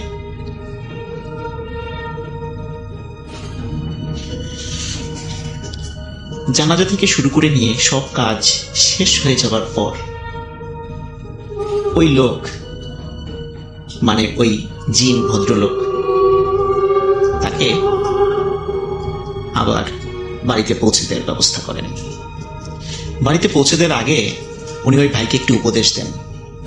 তিনি বলেন যে বাবা, তুমি তো আমার অনেক বড় ক্ষতি করে ফেলেছ, নিশ্চয়ই তুমি দেখতে পেয়েছো যে আমার স্ত্রী কিভাবে কান্নাকাটি করছিল, সেই শব্দ তুমি শুনেছ। তোমার কাছে একটি বিনীত অনুরোধ থাকবে, কখনোই রাতের বেলা হঠাৎ করে সাপ বলে কোনো কথা নয়, কোনো প্রাণীর গায়েও অকারণে আঘাত করো না, সে যদি তোমার ক্ষতি না করে। আর সাপ রাতের বেলা মারার ক্ষেত্রে অবশ্যই সতর্ক থাকবা, তা না হলে আমার মতো এমন অনেক জিনের বুক খালি হয়ে যাবে। এই পরামর্শ দিয়ে তিনি আবার 2 জন জিনকে বলেন যে তাকে পৌঁছে দিয়ে আসতে। একই রকম ভাবে তার মসজিদের কাছে এসে তারা পৌঁছে দেয়। পৌঁছে দেওয়ার সাথে সাথে উনি দৌড়ে মসজিদের ভিতরে ঢোকার চেষ্টা করছিলেন, কিন্তু মসজিদের মানে মেইন কম্পাউন্ডে আসার আগে একটু কাদা ছিল, কাদার মধ্যে উনি পড়ে যান। পড়ে যাওয়ার সময় মানে পড়ে গিয়ে আবার উনি সেন্সলেস হয়ে যান। ফজরের সময় যখন মুসল্লিরা নামাজ পড়তে আসে তখন দেখে যে উনি এইভাবে পড়ে আছেন। তখন তারা তাকে জ্ঞান ফেরায়, জিজ্ঞেস করে কি হয়েছে, কিন্তু এই ঘটনাটি ওই জিন কাউকে বলতে নিষেধ করেছিলেন, যার কারণে উনি এইটি তাদেরকে বলার সাহস করেননি। বলে যে ফজরের সময় আজান দেওয়ার জন্য উনি উঠেছিলেন, কিন্তু পা পিছলে পড়ে গিয়ে সেন্সলেস হয়ে গিয়েছিলেন। তো এই বিষয়টি বলে তিনি সবাইকে এড়িয়ে যান, সবাই প্রশ্নকে উনি অ্যাভয়েড করেন এইভাবে বলে। যাই হোক, এরপর থেকে উনার সাথে মাঝে মাঝেই ওই জিনের দেখা হতো। উনি যখন তাহাজ্জুদের নামাজ পড়তেন মসজিদের মধ্যে, তখন ওই জিন আসতো। ওই জিন এসে তার সাথে কথা বলতো, এবং ওই জিন আসার পরে তাকে বলে, মানে ওই ভাইকে বলে যে আমার সন্তান তো মারা গেছে, তোমাকে আমি ক্ষমা করে দিয়েছি, তুমি আমার সন্তানের মতো, কারণ আমার সন্তান নেককার ছিল, আর তুমিও নামাজ রোজা করো, তোমাকে খুব ভালো লেগেছে, তোমাকে ক্ষমা করে দিয়েছি, আমি তোমাকে আমার সন্তানের মতো হিসাবে দেখব। তোমার যখন যে সমস্যা তুমি পড়বে আমাকে বলো, আমি চেষ্টা করবো আল্লাহর ইচ্ছায় যদি পারি সমাধান করার জন্য। এরপর থেকে ওই ভাইয়ের কাছে মাঝে মাঝেই ওই জিনটা আসতো, এসে বিভিন্ন বিষয়ে আলোচনা করতো, ধর্মীয় বিষয়ে কথা বলতো, বিভিন্ন বিষয়ের সমাধান করে দিত। এমনকি ওই ভাইয়ের পেছনে ওই জিন অনেক সময় সালাত আদায় করতেন। গত রোজারিদের ঈদের নামাজের সময়ও ওই ভাইয়ের পেছনে উনি সালাত আদায় করেছেন। এটা অন্য কেউ দেখেনি, উনি দেখেছেন। প্রিয় লিসেনার্স, এই যে ঘটনাটি ঘটেছে এবং ওই জিন ওনার কাছে যে আসে, এটা কিন্তু এখনো চলমান আছে। আলামিন ভাই যখন এই বিষয়টি, ওনার সাথে কোনো একটা বিষয়ে, প্যারানরমাল বিষয়ে কথা হচ্ছিল, তখন এই বিষয়টি আলামিন ভাইকে উনি বলেন। তখন আলামিন ভাই যখন ভূত.কমে আমার কাছে এই স্টোরিটি শেয়ার করতে চাইলেন, তখন ওই ভাই বলেছিলেন যে তাহলে ওনার কাছ থেকে অনুমতি নিতে হবে, তাছাড়া এই গল্পটি বলা যাবে না। তখন ওই জিনটি যখন তার সাথে আবার দেখা করতে আসে, ভূত.কমে এই গল্পটি প্রচার করার জন্য অনুমতি চান, শুধু ওই ভাইয়ের নাম প্রকাশ না করার শর্তে গল্পটি বলতে বলে। কারণ এই গল্পের মধ্যে একটি মোরালস রয়েছে, সেটা হচ্ছে রাতের বেলা হঠাৎ করে কোনো প্রাণীকে আঘাত করে মেরে ফেলা যাবে না, বা অকারণে কোনো প্রাণীকে আঘাত করা যাবে না। এটাই এই গল্পের ছিল মোরালস, এবং এই শর্তে এই গল্পটি শেয়ার করার অনুমতি পাওয়া যায়। প্রিয় লিসেনার্স, এখনো কিন্তু ওই ভাইয়ের সাথে ওই জিনের দেখা হয়, কথা হয়, এবং ওই জিনের অনুমতি সাপেক্ষেই এই গল্পটি আপনাদের সাথে আজ শেয়ার করলাম। আশা করি সবার ভালো লেগেছে। যদি সুযোগ থাকে এবং আবারও অনুমতি পাওয়া যায়, অবশ্যই ওই ভাইকে আমি চেষ্টা করব লাইভে নিয়ে আসার জন্য। তখন আপনারা তার নিজের মুখ থেকেই বিভিন্ন অভিজ্ঞতার কথা শুনতে পাবেন। সবাই ভালো থাকবেন, সুস্থ থাকবেন। আমরা যেটা করবো সেটা হচ্ছে এখন সরাসরি একটা অডিও ক্লিপে চলে যাবো। সেই অডিও ক্লিপটা শেষ করে আবারও ফিরে আসবো সেই নতুন অতিথি নিয়ে। সেই পর্যন্ত আমাদের সঙ্গেই থাকুন। স্টে টিউনড, রেডিও ফুর্তি FM অ্যান্ড ডু ফুর্তি। আসসালামু আলাইকুম রাসেল ভাই, আমি জানি আপনি সবসময় ভালো থাকেন এবং ভালো তো, তাই জিজ্ঞেস করলাম না কেমন আছেন। আমি আজকে আপনাদের সাথে একটি ঘটনা শেয়ার করব, যে ঘটনাটি আমার ফ্রেন্ড জনির সাথে ঘটা। জনি এখানেই থাকে, সে একজন পর্তুগিজ। সো কথা না পারি আমি সরাসরি ঘটনায় চলেছি। ঘটনাটি ঘটে আজ থেকে প্রায় 18 থেকে 19 বছর আগে। জনি তখন নতুন স্কুলে ভর্তি হয়। যে কথা আগে থেকেই বলে রাখা ভালো, পর্তুগালে কিছু স্পেসিফিক নিয়ম আছে। যেমন নতুন কোনো বাচ্চা স্কুলে ভর্তি হলে তার মা প্রথম 2 বছর বা 1 বছর তাকে দিয়ে আসতে হয় স্কুলে এবং নিয়ে আসতে হয় স্কুল থেকে। সো জনি আমাকে যেভাবে ঘটনাটি বলছে, আমি ঠিক তার মতো করে ঘটনাটি আপনাদের সাথে শেয়ার করছি। সেদিন ছিল স্কুলের প্রথম দিন। আমি খুব বেশি উৎসাহী ছিলাম আমার স্কুল নিয়ে। আমার মা আমাকে স্কুলে দিয়ে আসে এবং বাকি সব বাচ্চার মতো আমি স্কুলে যাই, ক্লাস করি, সবার সাথে পরিচিত হই। তো যখন স্কুল ক্লাস প্রায় শেষ, ঠিক তখনই আমি লক্ষ্য করি আমাদের ঠিক শেষ বেঞ্চে একটি বাচ্চা বসে আছে। সো বাচ্চাটি একদমই অদ্ভুত ছিল। এই কারণে যে সে জাস্ট লাস্ট বেঞ্চে বসতো, কারোর সাথে কোনো কথা বলতো না, নিচের দিকে তাকিয়ে কিছু একটা করতো অথবা লিখতো।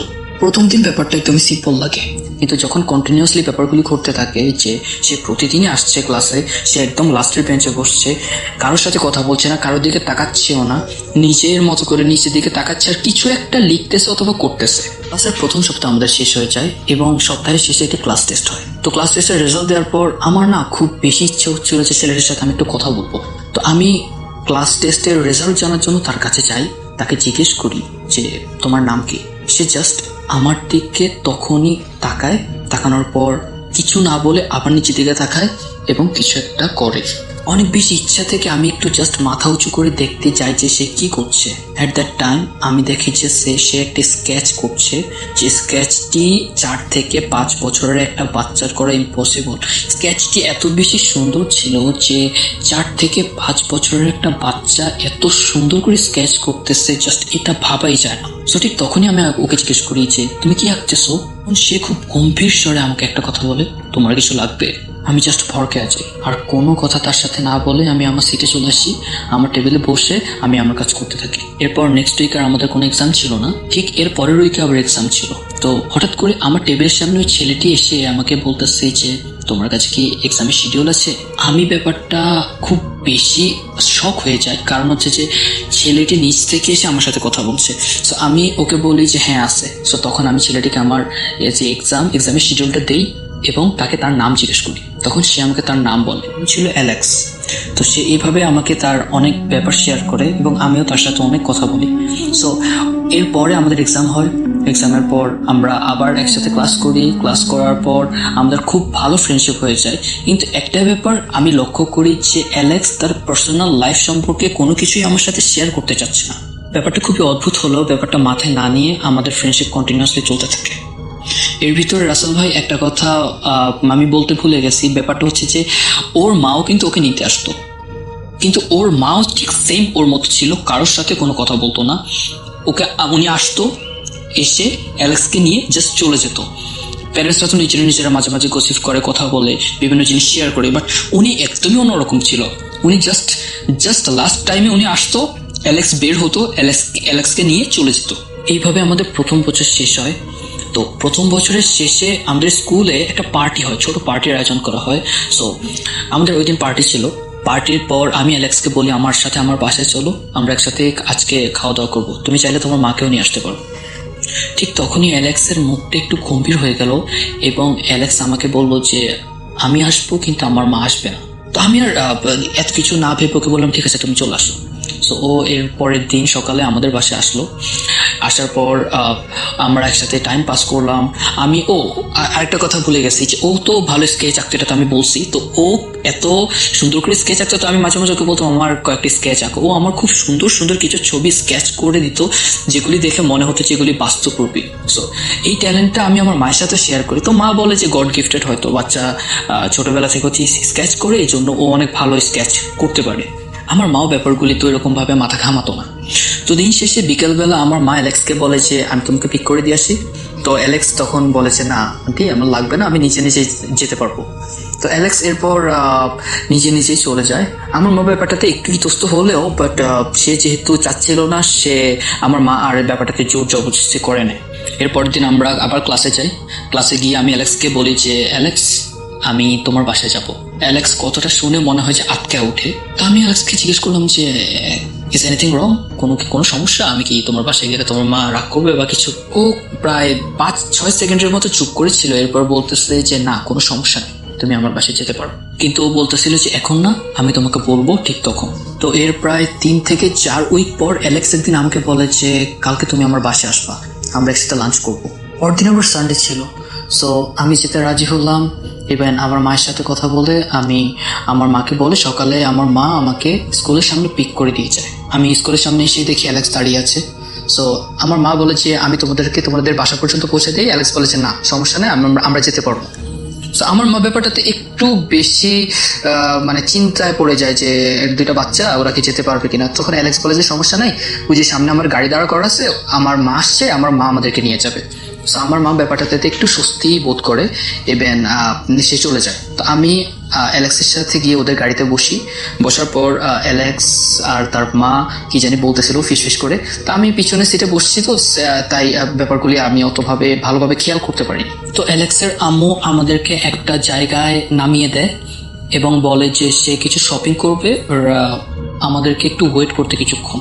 তো দাঁড়ানো অবস্থায় অ্যালেক্স আমাকে কিছু কথা বলে এবং কথা বলার আগেই একটা কথা বলে নেয় যে আমি যাতে তাকে কোনো কোশ্চেন না করি। কথাগুলি ছিল এরকম যে তুমি আজকে আমার সাথে আসছো, এই কথাটা তুমি কাউকে বলবা না, তুমি তোমার মাকে জানাইছো ফাইন, এরপর স্কুলে কাউকে জানাবা না। আর দ্বিতীয় হচ্ছে যে তুমি আমার সাথে যাওয়ার পর যা দেখবা তাতে একদমই ভয় পাবা না বা একদমই সংকোচ বোধ করবা না। আমি তোমার পাশে থাকবো, তোমার যদি কিছু জানতে হয়, কিছু জিজ্ঞেস করতে হয় আমার কাছে জিজ্ঞেস করবা, আমি ছাড়া কারোর কাছে কোনো কিছু জিজ্ঞেস করবা না। কথাটা শোনার পর একটু বেশি অবাক হয়ে আমি ওকে জিজ্ঞেস করি যে কেন, কি হয়েছে, আর তোমার বাসায় এমন কি আছে যে কাউকে কিছু বলা যাবে না? সে তখন আমাকে বলে যে তোমাকে আমি বলছি কোনো কোশ্চেন না করতে।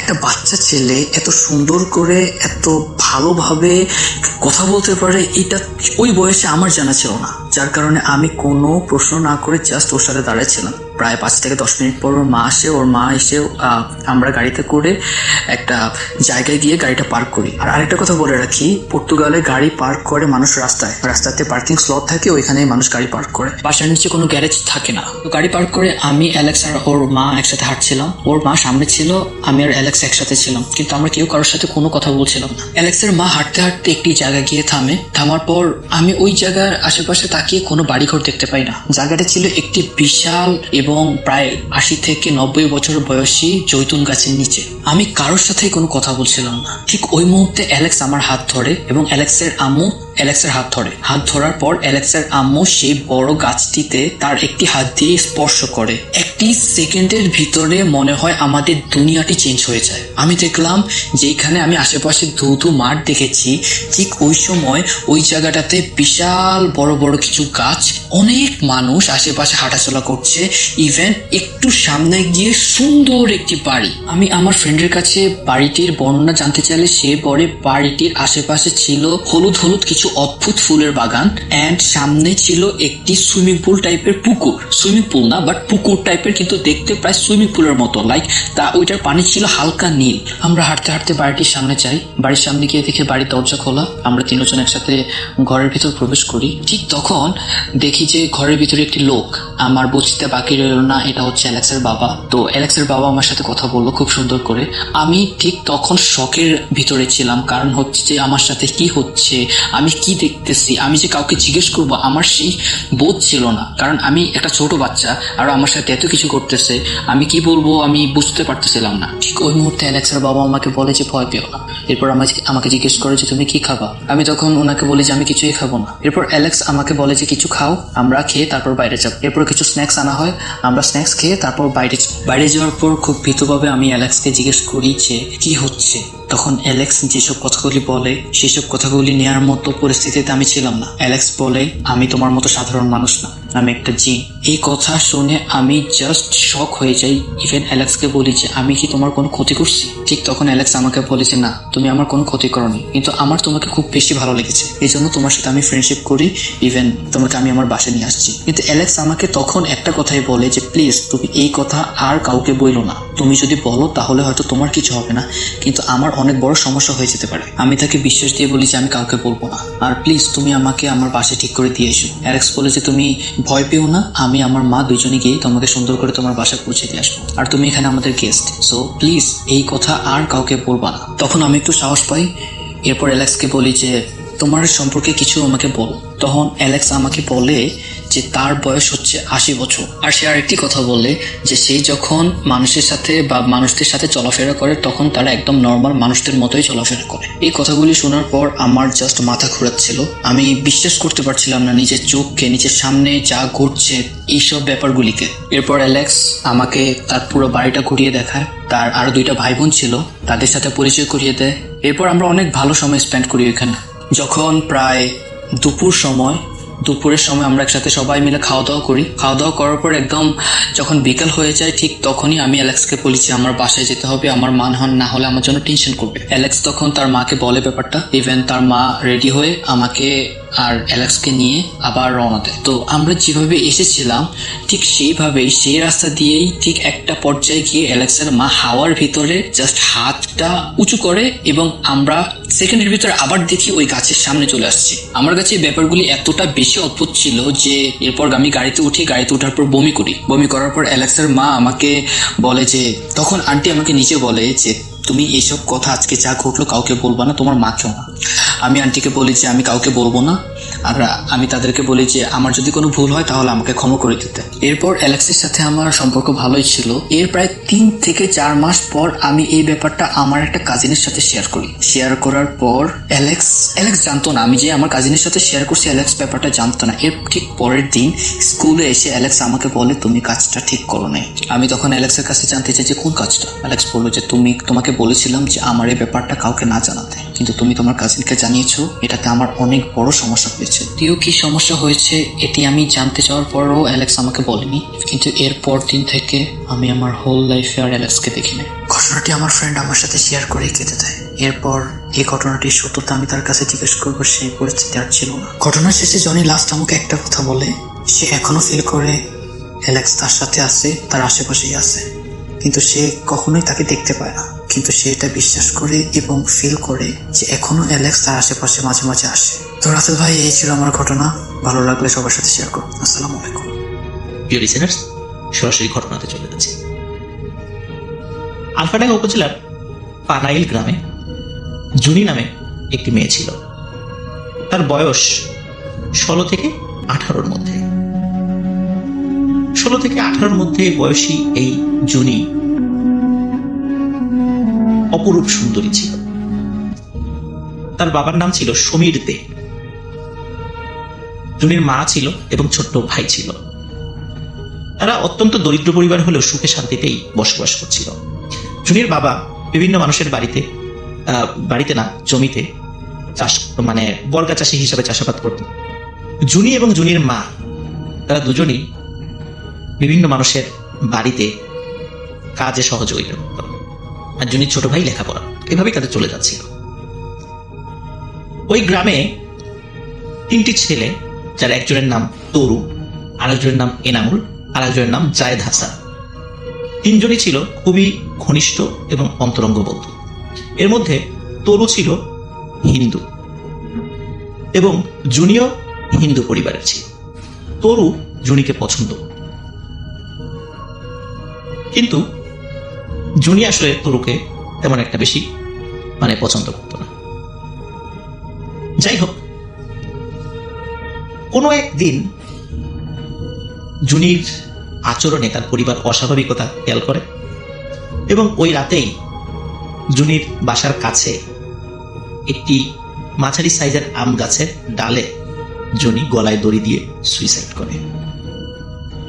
জুনি কেন সুইসাইড করেছে এটা তার পরিবারের লোকরা জানতে পারেনি। হঠাৎ করে মেয়ের এরকম মৃত্যুতে জুনির বাবা সমীর দে উনি খুবই শোকে কাতর হয়ে পড়েন। কয়েকদিনের মধ্যে উনি মারা যান। স্বামী এবং মেয়েকে হারিয়ে জুনির মা তিনিও শোকে ভেঙে পড়েন এবং তিনিও কয়েকদিনের মধ্যে মারা যান। জুনির ছোট ভাই, সে শারীরিকভাবে কিছুটা অসুস্থ ছিল। মা, বাবা, বোনের মৃত্যু,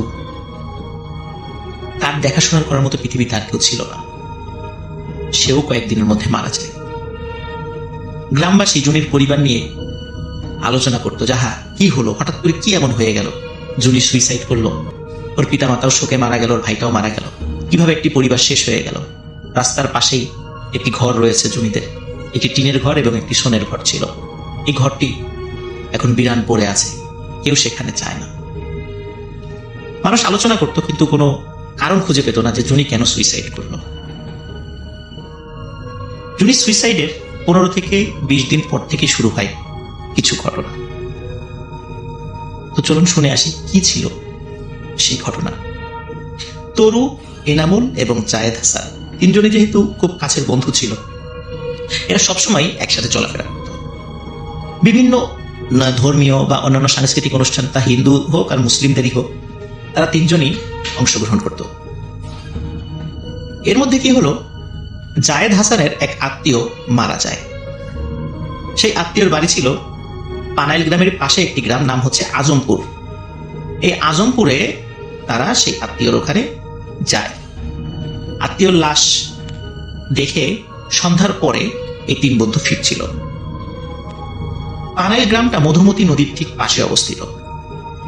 যখন পানাইল গ্রামের কাছে এসেছে, তখন সেখানে কাছাকাছি একটা জায়গায় শ্মশান রয়েছে এবং শ্মশানের পাশ দিয়ে আর একটু এগিয়ে গেলে বড় একটি ব্রিজ রয়েছে এবং ব্রিজের ওই পাশে একটি বড় বট গাছ রয়েছে। এদিক দিয়েই সাধারণত যেতে হয়। তো ওরা 3জন যখন শ্মশানের কাছাকাছি এসে দূর থেকে দেখছিল শ্মশানের ওখানে বেশ কিছু মানুষ একটি মৃত দেহকে সৎকার করার জন্য তারা প্রস্তুতি নিচ্ছে। তারা চিন্তা করলো যে কে এটা হতে পারে। যাই হোক, অতটা তারা মাথা ঘামালো না, কারণ অত্র এলাকায় বেশ কিছু হিন্দু পরিবার ছিল। তো তরু যেহেতু হিন্দু ছিল, সে চিন্তা করলো যে কোনো খোঁজ খবর নেবো কিনা, যে কে মারা গেল। তারপর চিন্তা করলো না, থাক, চলে যাই। তারা যখন ব্রিজের দিকে এগিয়েছে, হঠাৎ পেছন থেকে একটা ডাক ভেসে আসে, বাবা তরু, তোদের কাছে কি ম্যাচ আছে? মরা পোড়াতে এসেছি, ম্যাচ তো আনতে ভুলে গেছি। তরু, জায়েদ এবং এনামুল, তারা 3জনই পিছনে ঘুরে তাকায়। তরু বলে যে হ্যাঁ, আমার কাছে ম্যাচ আছে। তখন ওই লোকটি ম্যাচটা নেয় এবং নিয়ে চলে যায়।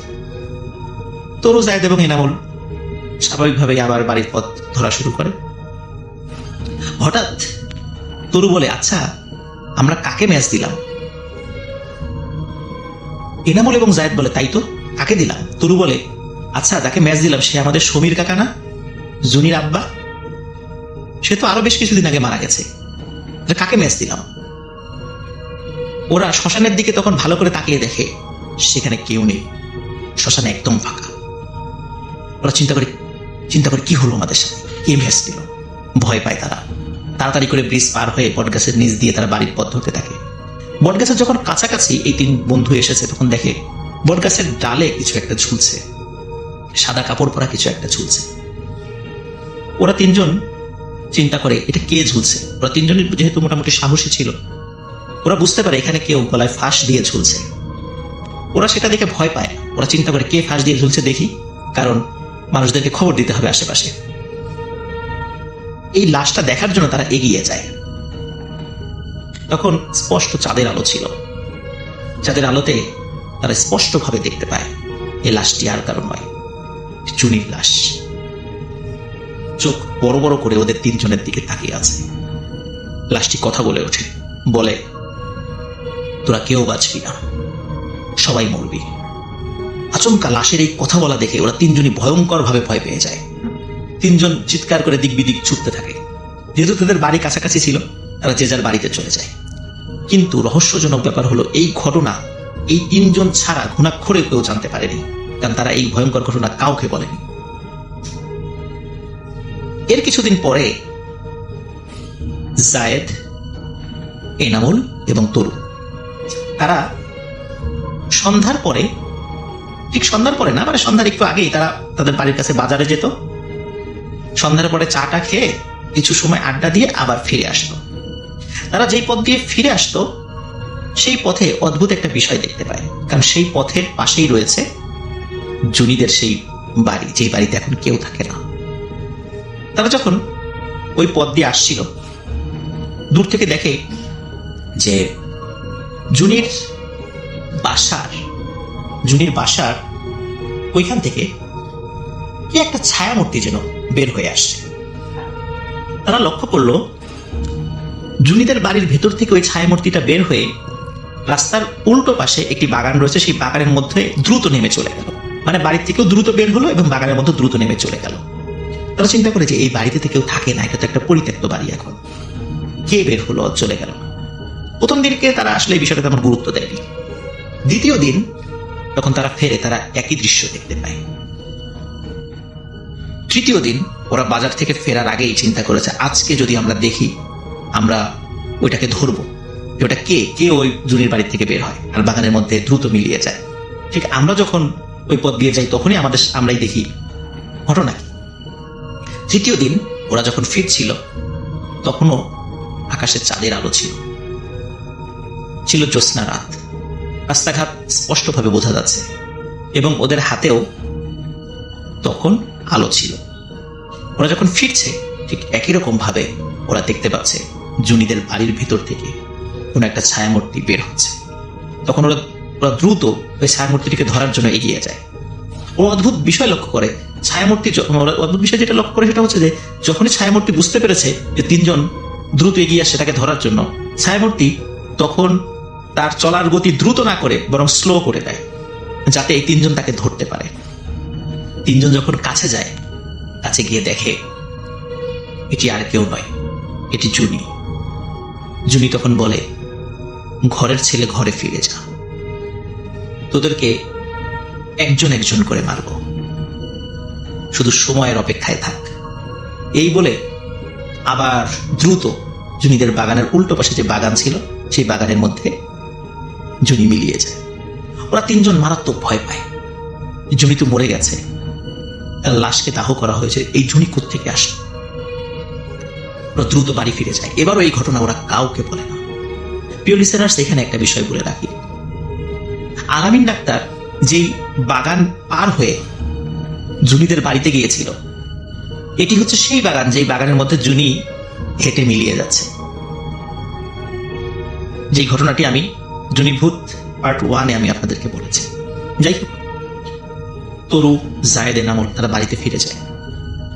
এই ঘটনা কাউকে বলে না। পরের দিন সকালবেলা এনামুল ঘুম থেকে উঠে ছুটতে ছুটতে জায়েদের বাড়িতে যায়। ওদিকে জায়েদও ঘুম থেকে উঠে ছুটতে ছুটতে এনামুলের বাড়িতে যায়। এনামুলের বাড়িতে যখন জায়েদ যায়, জিজ্ঞেস করে এনামুল কোথায়। এনামুলের বাড়ি থেকে বলা হয়, ও তো তোমাদের বাড়িতে গেছে সকালে।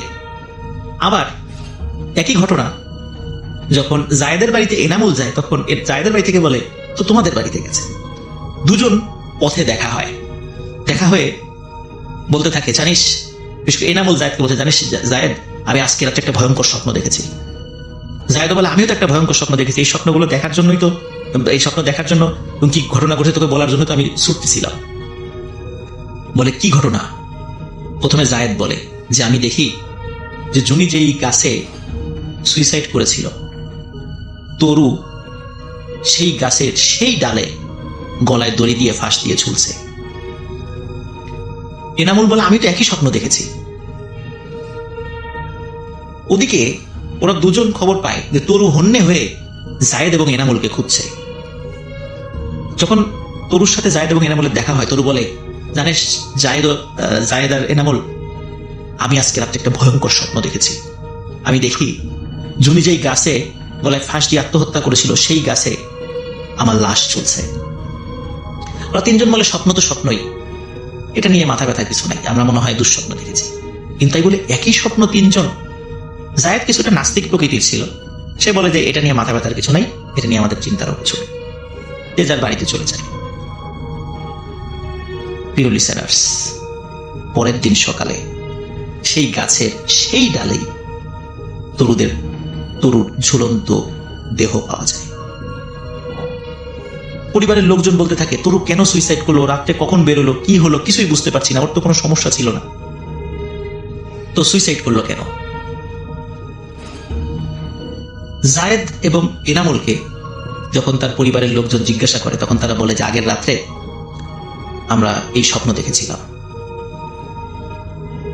কিন্তু এই স্বপ্ন কেন দেখলো, এই বিষয়ে কেউ কিছু বুঝতে পারছিল না। তরুর দেহকে সৎকার করা হয় সেই শ্মশানে, যেই শ্মশানে সমীর দে তরুর কাছ থেকে ম্যাচ নিয়েছিল। তরুর দেহ সৎকার করে জায়েদ এবং এনামুল যে যার বাড়িতে ফিরে যায়। তাদের সবারই মন খারাপ, প্রিয় বন্ধুর মৃত্যুতে তারা শোকে কাতর হয়ে পড়ে। এর কয়েকদিন পর জায়েদ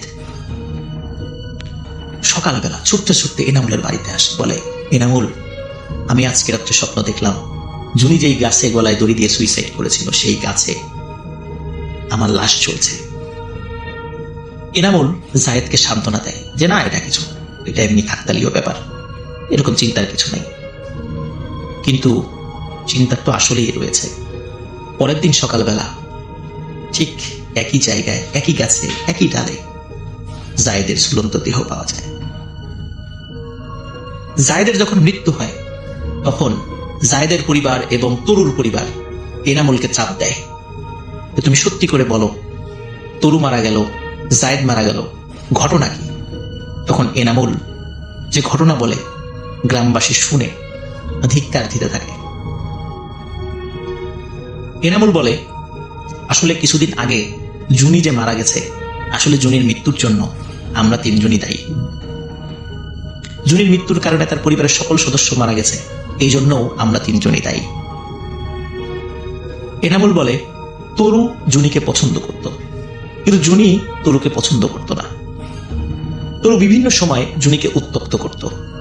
তরু যখন বুঝতে পারল কিছুতেই জুনিকে সে বাগে আনতে পারবে না, তখন সে বিভিন্ন কলা কৌশল প্রয়োগ করে। এই সহজ সরল মেয়ে জুনিকে বিভিন্ন ছলে বলে কৌশলে ফাঁদে ফেলে কোনো এক সন্ধ্যায় তাকে ঘর থেকে বাইরে বের করে নিয়ে আসে, পাশের একটি জঙ্গলে তাকে নিয়ে যায়। তখন সেখানে এনামুলও ছিল। এনামুল বলে যে সে তখন প্রথমে বুঝতে পারেনি আসলে কি হতে যাচ্ছে, কিন্তু এনামুল যখন বুঝতে পারে তরু এবং জায়েদ জুনির সাথে খারাপ কিছু করার মতলবে তাকে এখানে নিয়ে এসেছে ফাঁদ পেতে, তখন এনামুল তাদেরকে নিষেধ করে। কিন্তু সেই নিষেধটা জোরালো ছিল না, যার ফলে তরু এবং জায়েদের লালসার হাত থেকে জুনিকে এনামুল রক্ষা করতে পারেনি। এই ঘটনার পর তরু এবং জায়েদ দুজন মিলে আবার জুনিকে তার বাড়ি পর্যন্ত এগিয়ে দিয়ে আসে এবং বলে কাউকে কোনো কিছু না বলতে। এরকম আচমকা অপমানে, লজ্জায়, ঘৃণায় কাউকে কিছু না বলে, এমনকি পরিবারের কাউকে কিছু না বলেই জুনি ওই আম গাছের ডালে সুইসাইড করে, যার শোকে জুনির মা, বাবা এবং পরবর্তীতে তার ভাইও মারা যায়। শেষ হয়ে যায় একটি পরিবার। এনামুল বলে যে আমার অতটা দোষ ছিল না, কিন্তু আমি হয়তো বা চেষ্টা করলে ওদেরকে থামাতে পারতাম, কিন্তু যেহেতু কাছের বন্ধু, ওরাও কি মনে করবে, এই জন্য আমি অতটা জোরালো পদক্ষেপ নিইনি। এটা আমি কিছু করিনি, যা করার ওরা করেছে, আমি তো কিছু করিনি। কিন্তু এনামুল বুঝতে পারে যে ওরও সময় ঘনিয়ে এসেছে। এই ঘটনা যখন এনামুলের পরিবার জানতে পারে, তখন স্থানীয় একজন মোটামুটি কবিরাজ গোছের মানুষ, তার নাম হচ্ছে কাউসার মোল্লা, তার কাছে এনামুলের মা বাবা এনামুলকে সহ নিয়ে যায়। কাউসার মোল্লা তিনি জুনির আত্মারূপী ওই জিনকে হাজির করে। সেই জিন এসে বলে যে এই 3 জন জুনির মৃত্যুর জন্য দায়ী, এদের 3 জনকে আমি মেরে ফেলবো। অলরেডি 2 জনকে হত্যা করা হয়ে গেছে, এখন এনামুল বাকি আছে, একেও আমি মারবো। কেউ যদি একে বাধা দেওয়ার চেষ্টা করে বা আমার হাত থেকে বাঁচানোর চেষ্টা করে, তারও আমি ক্ষতি করব। কেউ আমার হাত থেকে এনামুলকে বাঁচাতে পারবে না। এই কথার পর এনামুলের মা বাবা খুব ভেঙে পড়ে, এনামুলকে সহজে বাড়ির বাইরে যেতে দিত না। হঠাৎ এক রাতে এনামুল একটা স্বপ্ন দেখে। সে স্বপ্নে দেখে একটি ডোবায় পড়ে বা একটি ডোবায় ডুবে এনামুলের মৃত্যু হয়েছে। সকালবেলা যখন এনামুল ঘুম থেকে উঠে তার পরিবারকে বলে, তখন তার পরিবার বুঝতে পারে এনামুলের সময় শেষ হয়ে গেছে। কিন্তু ওই জুনিভূত যতই বলুক যে আমার হাত থেকে ওকে বাঁচাতে পারবে না, তারপরও মা বাবা তো সন্তানকে বাঁচানোর চেষ্টা করবেই। বেশ কয়েকজন হুজুরের কাছে এনামুলকে নিয়ে যাওয়া হয়। প্রত্যেক হুজুরই বলে যে আসলে এনামুলকে ওই জুনিভূতের হাত থেকে বাঁচানোর ক্ষমতা তাদের নেই, তারা এই বিষয়ে হস্তক্ষেপ করতে পারবে না। যদি হস্তক্ষেপ করা হয় তাহলে তাদের অনেক ক্ষতি হবে, যার কারণে তারা এই বিষয়ে সাহায্য করতে অপারগতা প্রকাশ করে। এর মধ্যে একটা সমস্যা দেখা দেয় এনামুলের। এনামুল একটা পাগলের মতো হয়ে যায়। সে যখনই বাসা থেকে বের হতো, যখনই কোনো মেয়েকে দেখতো, হোক সে শিশু, হোক সে বয়স্ক নারী, হোক সে কিশোরী যুবতী, প্রত্যেকের হাতে পায়ে ধরে হাউমাউ করে কান্নাকাটি করতো, বলতো জুনি আমার অন্যায় হয়েছে, আমাকে মাফ করে দাও, জুনি আমার ভুল হয়ে গেছে, আমাকে মাফ করে দাও। তো মহিলারা যখন এনামুলের এই ধরনের পাগলামি আচরণ দেখতো, এনামুলকে দেখলেই তারা দৌড়ে পালিয়ে যেত। এবং এনামুলের কারণে মানে রাস্তায় মহিলারা বের হতে ভয় পেত যে এনামুল পাগলের সাথে দেখা হলে সে হাতে পায়ে ধরে কান্নাকাটি করে হাউমাউ করবে। যার কারণে এনামুলকেও বাড়ি থেকে সহজে বাইরে বের হতে দিত না, আর বের হলেই এনামুল এই ঘটনা ঘটাত। কোনো একদিন দুপুরবেলা এনামুল পরিবারের সদস্যদের সাথে বাসার কাছে একটি পুকুরে গোসল করতে যায়। সবাই গোসল করে ফিরে আসলেও এনামুলকে আর দেখা যায় না। পরিবারের সদস্যরা তাকে খুঁজতে থাকে, কিন্তু কোথাও এনামুলকে পাওয়া যায় না। ওই সময় অন্যরা যারা পুকুরে গোসল করেছিল তাদেরকে জিজ্ঞাসা করা হয়, তারাও বলে তারা এনামুলকে পুকুর থেকে উঠে আসতে দেখেনি। সবাই বুঝতে পারে পুকুরেই হয়তো বা এনামুলের লাশ রয়েছে। জাল ফেলে ডুবুরি নামিয়ে তন্ন তন্ন করে খোঁজা হলেও পুকুরের কোথাও এনামুলকে পাওয়া যায় না। এনামুলের মা বাবা আবার সেই কাউসার মোল্লার কাছে যায়। কাউসার মোল্লা জুনিভূতকে হাজির করে। জুনিভূত বলে, এনামুলকে আমি জীবিতও দেব না, মৃতও দেব না, ওকে আমি কি করেছি সেটাও বলবো, এটাই ওর শাস্তি। এনামুলের মা বাবা খুব হাউমাউ করে কান্নাকাটি করে, বলে যে আমার ছেলের লাশটা অন্তত দাও, তাকে কবর দিই আমরা। এনামুলের মা বাবার কান্নাকাটি বারবার অনুনয় বিনয়ের কারণে অবশেষে জুনিভূত রাজি হয়। জুনিভূত বলে, আগামীকাল জোহরের আজানের পরেই তোমরা সবাই পুকুরে যাবো, সেখানে আমি এনামুলের লাশকে ফেরত দিব, কিন্তু কেউ যেন পুকুরের আশেপাশে তখন না থাকে। জোহরের ঠিক আজানের পরেই তোমরা যাবে, তার আগে যেন পুকুরের আশেপাশে কেউ না থাকে। সত্যি পরের দিন জোহরের পর যখন এনামুলের পরিবার সেই পুকুরের কাছে যায়, দেখে এনামুলের লাশ উপুর হয়ে ভেসে রয়েছে। তার লাশটা যখন পুকুর থেকে উঠায় তখন মনে হচ্ছে মাত্র কয়েক মিনিট আগে এনামুল মারা গিয়েছে, তার শরীর তখনও গরম ছিল। এনামুলকে কবর দেওয়া হয়। এর সাথেই শেষ হয়ে যায় জুনিভূতের প্রতিশোধ। এই ঘটনার আরো প্রায় 50 বছর পরে জুনিভূতের দেখা মেলে নড়াইল জেলার লোহাগাড়া উপজেলার শালনগর ইউনিয়নে, যেখানে এক গ্রাম্য ডাক্তার আলামিনের সাথে জুনিভূত দেখা করে। কিন্তু আলামিন ডাক্তারের কিছু ছোটখাটো ভুলের কারণে নেমে আসে তার করুণ পরিণতি। সেই ঘটনা আপনারা শুনেছেন। প্রিয় লিসেনার্স, এখানে একটা বিষয়, সেটি হচ্ছে জুনিভূত যেই আম গাছে সুইসাইড করেছিল এবং তরু জায়েদ যে গাছে তাদের লাশ পাওয়া গেছিল, সেই গাছটি এখনো রয়েছে আলফাডাঙ্গা উপজেলার পানাইরি গ্রামে। গাছটি কিন্তু এমন বড় হয়নি, কিন্তু মোটা হয়েছে। ওই গাছের কেউ ডাল ভাঙতে পারে না, কেউ পাতা ছিঁড়তে পারে না, এমনকি কেউ আমও পারে না। আম যেগুলো নিচে পড়ে সেগুলো মানুষ খায়। যেই ওই গাছের কেউ ডাল ভাঙে বা কোনো পাতা ছেড়ে তারই কোনো না কোনো ক্ষতি হয়, এবং সবাই বলে এটি জুনিভূতি করে। কাউসার মোল্লা এখনো জীবিত আছে। তার কাছে হাজির হয়ে জুনিভূত বলেছিল যে আমি এই গ্রামেই থাকবো, আমি কোথাও যাব না, এই আম গাছেই থাকবো। কেউ এই আম গাছের ক্ষতি করার চেষ্টা করলে আমি তাকে ক্ষতি করবো। প্রিয় লিসেনার্স, আম গাছটি এখনো রয়েছে। অদ্ভুত রকমের একটি গল্প, যেন সিনেমার গল্পকেও হার মানায়। হ্যাঁ প্রিয় লিসেনার্স, এটি ছিল জুনিভূতের ঘটনা। আপনার ঘটনায় চলে যাই। ভাই আমি বেশ কতদিন ঢাকার বাইরে সফর করেছি, তো আমি এখন যে ঘটনাগুলো বলবো সেটা কুষ্টিয়া জেলার। জি। তো আমি কুষ্টিয়া জেলায় গেছিলাম, সেখানে খুবই কঠিনভাবে জিন বসবাস করতেছে, সেটি স্বচক্ষেও দেখে আসছি। আমি যে বাড়িতে গিয়েছিলাম সেটা যেতে যেতে অনেক রাত হলো। তো যখন আমি বাড়িতে যাওয়ার সময় দরজাটার মধ্যে দাঁড়ানো রেখে আমাকে দাঁড় করিয়ে ওনার একটা আগুন নিয়ে আসছিল। এই আগুনের উপর হাত রেখে তারপরে ঘরে প্রবেশ করতে হয়। জি। তা আমি জিজ্ঞেস করলাম এটা কেন, এটা কিসের আওয়াজ? বলতেছে না, আমাদের এলাকাটা জিনের প্রভাব বেশি, তো আগুনের উপরে হাত রাখলে আমরা মানুষ বুঝি, আর যে নাকি হাত রাখে না তার সেটাকে আমরা জিন বলে মনে করি। জিন তো আগুনে হাত দেয় না। তখন আমি হাত দিলাম, তো ঘরে প্রবেশ করছি। তো ঘরে প্রবেশ করার পরে দেখি প্রতিটা ঘরের ভিতরেই কোনো ঘর কখনো খালি রাখা হয় না, জি। একজন ব্যক্তি থাকবেই। তো সেটাও জিজ্ঞেস করলাম কেন, তো বললো একা ঘর খালি থাকলেই সেখানে এসে তারা বসবাস করতে থাকে। এমনকি যখন রাত্রিবেলায় খাওয়া আমার ব্যবস্থা করা হলো, তখন যখন বললো আপনি হাতটা ধুয়ে আসেন, তো বললাম আসেন আমাকে দেখিয়ে দেন। তখন বললো যে আমি যদি এখান থেকে উঠি তাহলে এখান থেকে খাবার খেয়ে ফেলবে, আচ্ছা। নিয়ে নেবে। তো সেখানে একটা অবাক হলাম যে বলেন কি, অর্থাৎ একটু এদিক সেদিক হলেই সেই জিনের এত প্রভাব সেখানে তারা এগুলো করে। তা বললাম তাহলে একটু দেখি। তো ও বলছে ঠিক আছে আমি আপনাকে দেখাচ্ছি।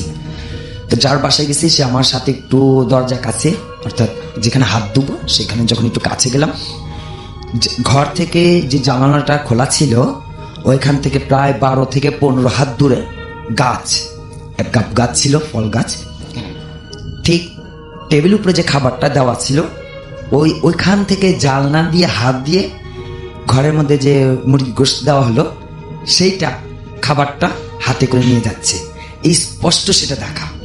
এবং যখন নিয়ে যাচ্ছে খাবারটা, তো ঝোলগুলো বিছানার যে চাদরগুলোতে পড়তে পড়তে নিয়ে যাচ্ছে। জি। তো প্রায় 12 থেকে 15 হাত দূর গাছ, ওইখান থেকে বসে ঘরের ভিতরে হাত দিয়ে সেই তরকারি গোশতটা নিয়ে গেছে, সেটা আমি দেখছি। তো একটা অদ্ভুত হলাম যাচ্ছে। তারপর আর কি হয়, পরবর্তী রাত্রি যখন আমি থাকলাম, জি। প্রতিটা ঘরেই যার যার ঘরে একা একা থাকতে হয়, ঘরে মানুষ তো গ্রামের কম। তা আমি সেই ঘরে একা থাকার যখন বসেছিলাম, তো দেখি দরজার কাছে একটি ছোট্ট মেয়ে খুব শুধু হাসে জি। দাঁড়িয়েছিল। তা আমি বললাম আসেন, কাছে আসেন, আপনার নাম কি, আমি আপনাদের এখানে আসছি বেড়াতে, কাছে এসে কথা বলেন। তো পুরো হাসতেছিল। তো পাশের রুম থেকে আমার এরকম কথার আওয়াজ শুনে পাশের রুম থেকে যখন আমার ঘরে আসতেছিল, তখন সেই মেয়েটা নাই, চলে গেল। তো আমি জিজ্ঞেস করলাম ঘরের পরিবারটাকে যে এখানে একটা ছোট্ট মেয়ে ছিল, ওটা কে? বললো না, এই মেয়েটা আমাদের অনেক দিন ধরে এই ঘরে, যখন আমরা এই ঘরে থাকি ঘুমাবো, তখন এই ঘুমানোর পাশে আমাদের পাশে বসে থাকে, হাত বুলিয়ে দেয়, এবং ঘরের মধ্যে তার আসা যাওয়া। ও মানুষ না, এই ছোট বাচ্চাটা যে আসলো ও মানুষ না, ও এরকম আসে আমাদের, প্রায়ই আমাদের ঘরে আসে, সন্ধ্যার পর থেকে নিয়ে ফজর পর্যন্ত এরকম ভাবে প্রত্যেকটা ঘরেই প্রবেশ আসা যাওয়া করে। আচ্ছা। কিন্তু কারো কোনো ক্ষতি করে না, শুধু হাসবে, শুধু হাসে। পরবর্তীতে রাত 1টা বা 1:30 বাজে, প্রচন্ড গরম। তো ওনাদেরকে বললাম আসেন একটু বাইরে ঘুরে আসি, এত গরম ভালো লাগতেছিল না। তো বললো হ্যাঁ আপনাকে তো নিয়ে যাব। তো আমাকে নিয়ে গেল। তো সেখানে বলতেছে আমি আপনাকে আরেকটা আশ্চর্য জিনিস আমাদের গ্রামে দেখাবো, সেটা হচ্ছে একটা নদী পার করাবো, কিন্তু সেখানে আমাদের সাথে কথা বলবেন না এবং ভাড়াও কিন্তু দেবেন না, চুপ করে থাকতে হবে। বললাম ঠিক আছে। তো আমাকে সেই নদীর ঘাটকার কাছে যে নেওয়া হলো, সেখানে 1:30 বেজে গেল। তো সেখানে দেখলাম যে মাঝি বসে আছে নৌকা নিয়ে, আমরা সেখানে উঠে বসলাম। উনি চুপ করেছিল, যে আমাকে সাথে করে নিয়ে গেছিল, উনি কোনো কথা কোনো কিচ্ছু বললো না। আমি চুপ করে ওনার সাথে সাথে বসে রইলাম। তো যখন নৌকাটা মাঝ নদীদের কাছে দিয়ে চলে যাচ্ছিল, তখন সেই মাঝি শুধু এটুকুই বলল, মেহমান লোকটা খুব ভালো। তারপর আমাদের ওপারে নিয়ে গেল, আমরা কিন্তু টাকা পয়সা কোনো কিছু দেওয়া হলো না। তারপর আমরা ওইখান থেকে নামলাম, ওইখানে রাত্রেবেলা আর এই একটা নৌকা এই রাত 1:30 বাজে এই উনি আর কি নিয়ে পার করায়, সেটা জিন ছিল, মানুষ ছিল না মাঝিটা। পরবর্তীতে আমরা তার আসিনি, আমরা সকালবেলা আবার ফেরত আসছি এখানে। আচ্ছা, তো এইরকম ভাবে কুষ্টিয়াতে আমি যে 4টা দিন ছিলাম, এরকম অহরহ প্রত্যেকটা মানুষের জনসম্মুখের মতন, যেমন আমরা বসবাস যা কিছু করতেছি সেইখানে এগুলো সবই চলতেছে, সবকিছু এখানে ওইখানে এগুলো হইতেছে ওই জায়গায়। আচ্ছা, পুরো মানুষের মতো বসবাস। আর আপনি সেটা নিজের চোখে দেখে সব চোখে দেখে আসলাম।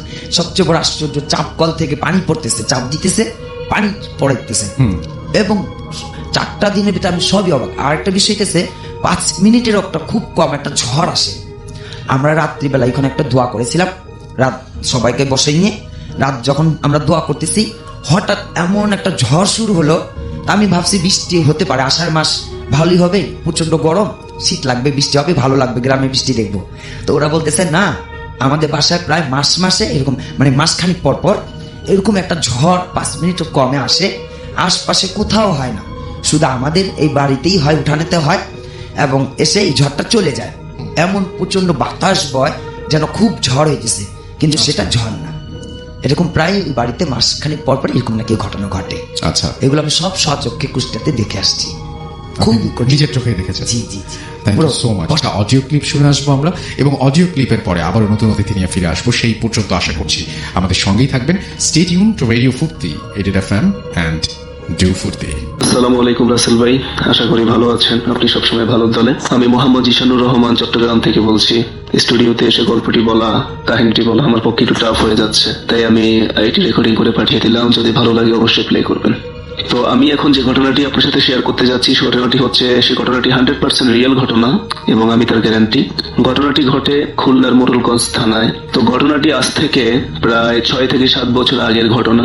ঘটনাটি আমি আমার এক বন্ধুর কাছ থেকে শুনেছি, এবং ও আমাকে বলেছে যে ঘটনাটি 100% সত্যি ঘটনা, এতে কোনো বানানো কোনো কথা নেই। বা আপনার যদি বিশ্বাস না হয়, খুলনা মোড়লগঞ্জের অনেক শ্রোতা আছে রেডিও ফুর্তিতে, তাদের কাছে আপনারা আক্স করে দেখতে পারেন।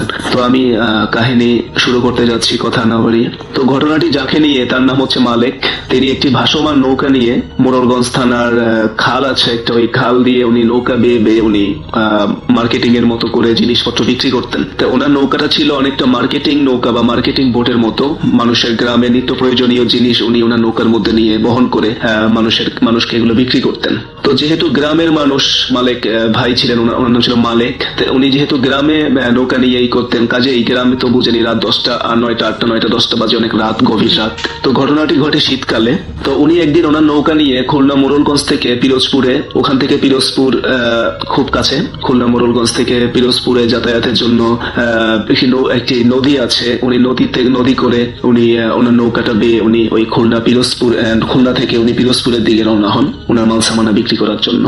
তো বলে রাখা ভালো, উনি ওনার নৌকার মধ্যে যে সকল মালামাল বিক্রি করতেন, তার মধ্যে বেশি ছিল মহিলাদের গৃহস্থালীয় জিনিসপাতি, যেমন হাড়ি, পাতিল, আরো নানা রকম যাবতীয় গৃহস্থালীর জিনিস। কাজে মহিলারা ওনার জিনিসপত্র বেশি কেনার জন্য কাস্টমার ছিল।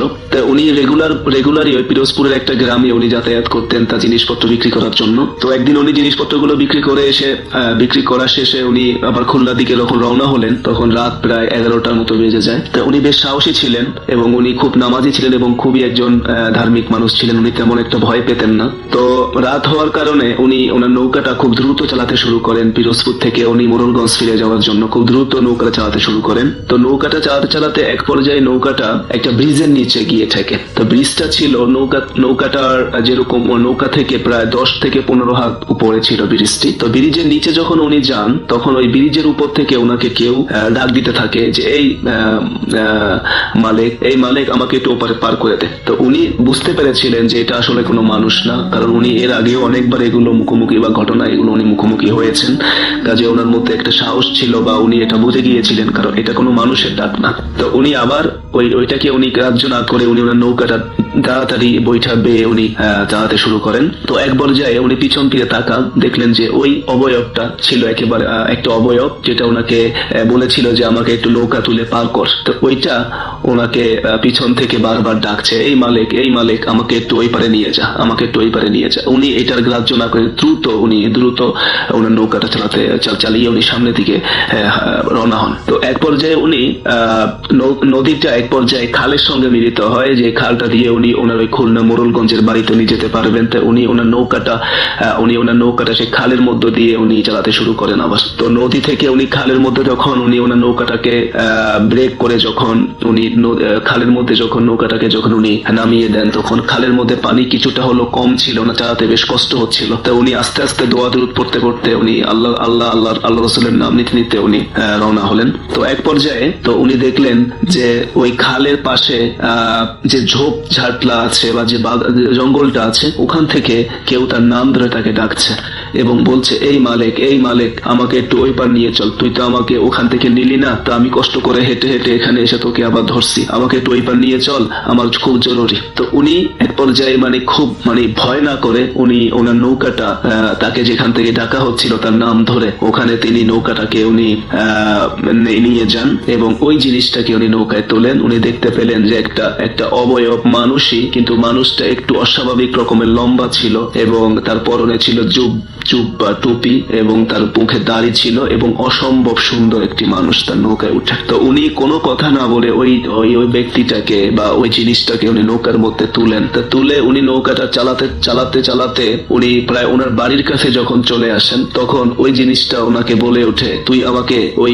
ব্রিজ থেকে কেন তুললি না। তো এটা বলতে বলতে এক পর্যায়ে ওই জিনিসটা ওনার কাছে এসে ওনাকে ধাক্কা দেওয়ার চেষ্টা করে। তা উনি আর দিক বেদিক না দেখে উনি ওনার বৈঠা দিয়ে এক বাড়ি মারেন ওই জিনিসটার মাথার উপরে এবং ওই বাড়ি মারার সাথে সাথে ওই জিনিসটা ওখান থেকে ইনস্ট্যান্ট ভ্যানিশ হয়ে যায়। তো উনি বুঝতে পারেন যে এটা আসলে কোনো মানুষ ছিল না এবং উনি সঙ্গে সঙ্গে ওনার মাল সামানা গুলো নিয়ে ওই ওনার বাড়িতে উনি যাওয়ার জন্য প্রস্তুত হন।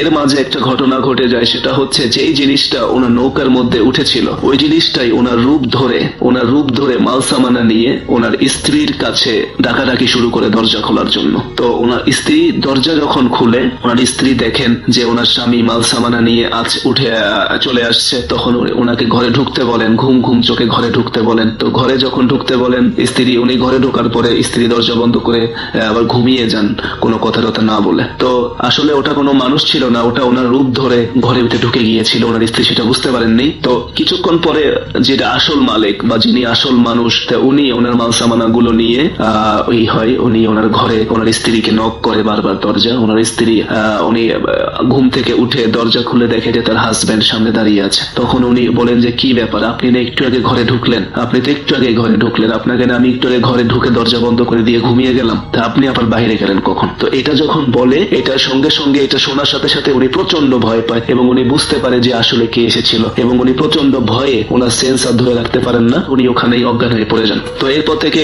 ওই মালিক ভাই যিনি, উনি প্রচন্ড অসুস্থ হয়ে পড়েন এবং অসুস্থ হওয়ার মাথায় উনি প্রায় 1 সপ্তাহ 10 দিনের মতো অসুস্থ থাকেন। অসুস্থ থাকার পরে উনি 10 দিন থেকে 15 দিন পরে উনি মারা যান। এই ঘটনাটি একেবারে 100% সত্যি রাসেল ভাই। এই ঘটনাটি যদি আপনি প্রমাণ চান তবে আমি আমার নাম্বারটি আপনাকে ইমেল করে দিব, আপনি আমার সাথে কন্ট্যাক্ট করতে পারেন। এবং এই ঘটনাটি ওই মোড়লগঞ্জ থানার মালিক নাম বললে সবাই তাকে চিনে এবং উনি খুব একজন ফিগার ছিলেন। উনি খুব পরিচিত একটা মুখ ছিলেন মানুষের কাছে। কাজেই উনি মারা যাওয়ার পরে ওই এলাকাটি খুব স্তব্ধ হয়ে পড়ে এবং কেউ আর রাতের বেলা ওই নৌকা নিয়ে ওখানে আর মার্কেটিং করতে যায় না। তবে রাসেল ভাই, এটা ছিল ঘটনা। যদি ভালো লাগে অবশ্যই শেয়ার করবেন। আসসালামু আলাইকুম। প্রিয় লিসেনার, আশা করি প্রত্যেকটা ঘটনা আপনাদের মাঝে ভালো লেগেছে। প্রতিনিয়ত এই ধরনের বাছাই করা ভয়ানক ঘটনা শুনতে চ্যানেলটি অবশ্যই সাবস্ক্রাইব করে নেবেন। যারা অলরেডি সাবস্ক্রাইব করেছেন তাদেরকে জানাই অসংখ্য ধন্যবাদ। তবে যারা এখনো চ্যানেলটি সাবস্ক্রাইব করেননি তারা অবশ্যই চ্যানেলটি সাবস্ক্রাইব করে নেবেন এবং এই চ্যানেলের মধ্যে ঘুরে আসবেন। এই চ্যানেলের মধ্যে আপনারা অনেক এপিসোড শুনতে পারবেন শুধুমাত্র বাছাই করা ভয়ানক ঘটনা। ভূতপ্রেমের যত ভয়ানক ঘটনা আছে প্রত্যেকটা ঘটনাই কিন্তু আমি বাছাই করে এই চ্যানেলের মধ্যে পাবলিশ করে থাকি রাত 10টা বাজে। আর যে রাসেল ভাই, আফরান ভাই, বাবু ভাই, ডক্টর আলী ভাই, এদের মধ্যে কার ঘটনা সব থেকে আপনাদের মাঝে ভালো লাগে অবশ্যই কমেন্ট সেকশনে জানিয়ে দেবেন। আমি পরবর্তী এপিসোডে তারই ঘটনা সব থেকে বেশি করে দেওয়ার চেষ্টা করব। তো আজকের জন্য এখানেই বিদায় নেব। সকলেই ভালো থাকবেন, সুস্থ থাকবেন। আল্লাহ হাফেজ।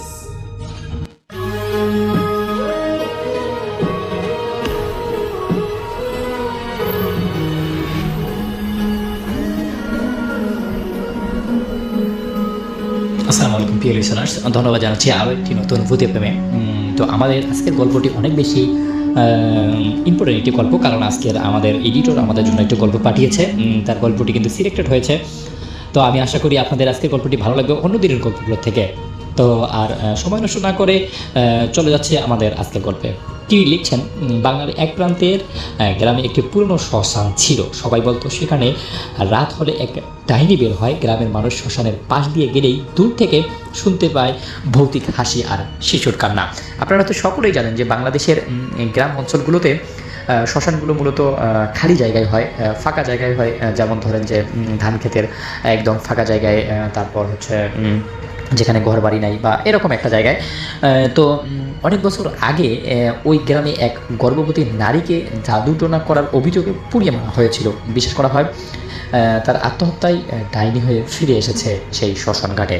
কারণ আপনারা তো সকলেই জানেন যে যেই আত্মাগুলো তাদের মানে ঠিকানা খুঁজে পায় না, বা যাদেরকে জোর করে আত্মহত্যা করা হয় বা যাদেরকে জোর করে মারা হয়, তারা কিন্তু আবারও আমাদের মাঝে ফিরে আসে তার প্রতিশোধ নেওয়ার জন্য।